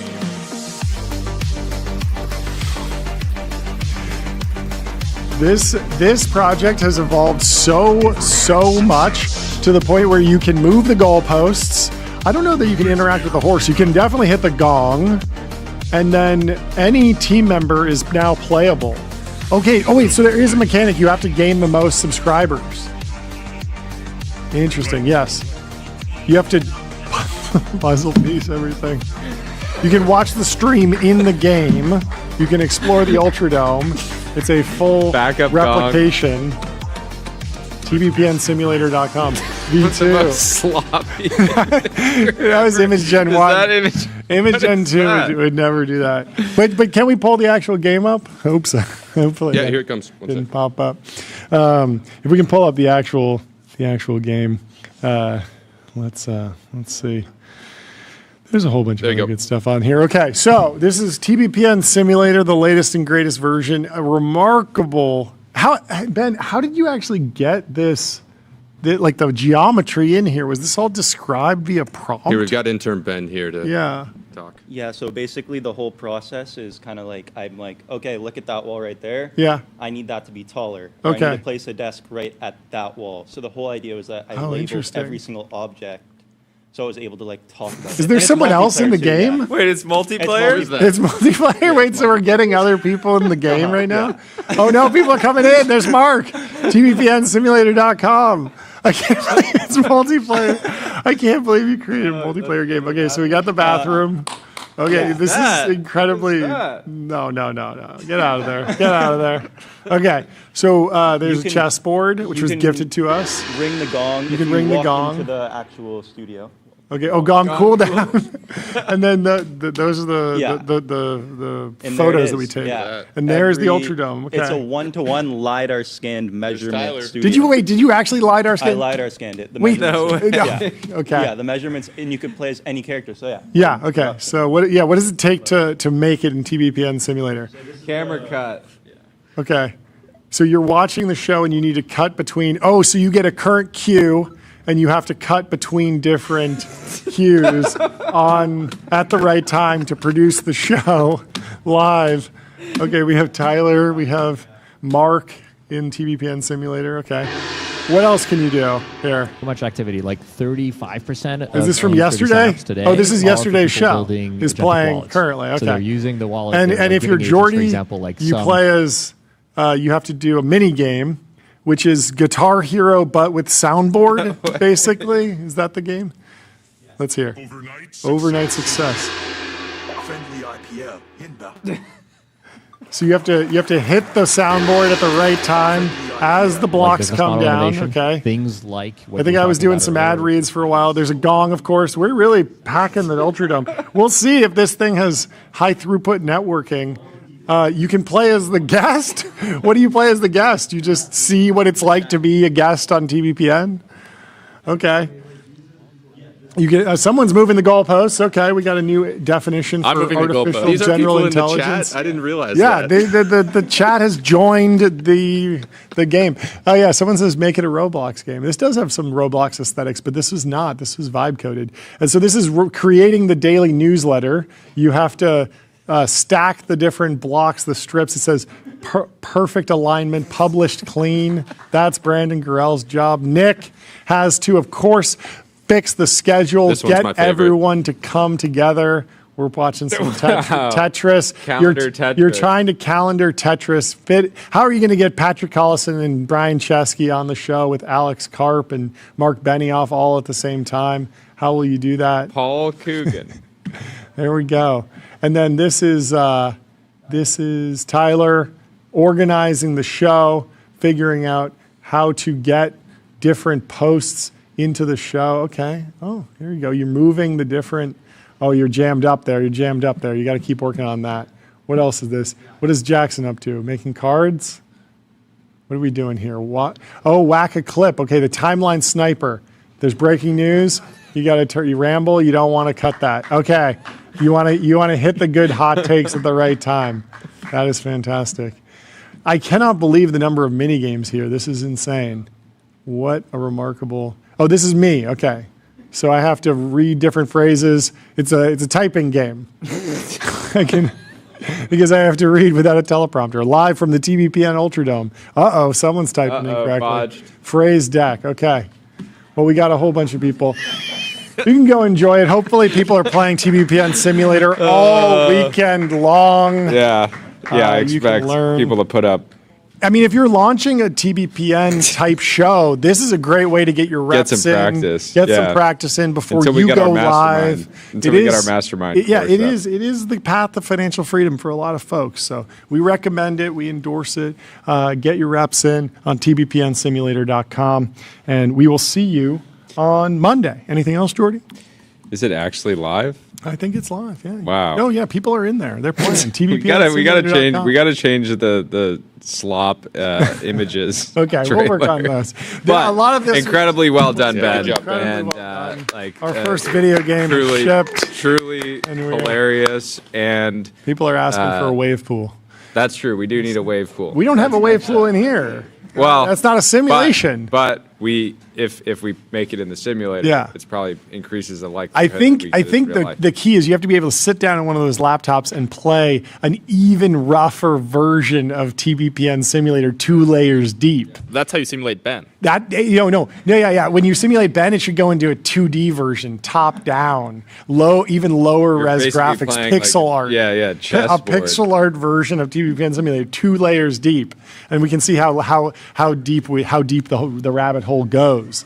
But will you break out of the matrix? We certainly hope you do this weekend. Go enjoy your weekend. Enjoy your Friday. We will see you on Monday.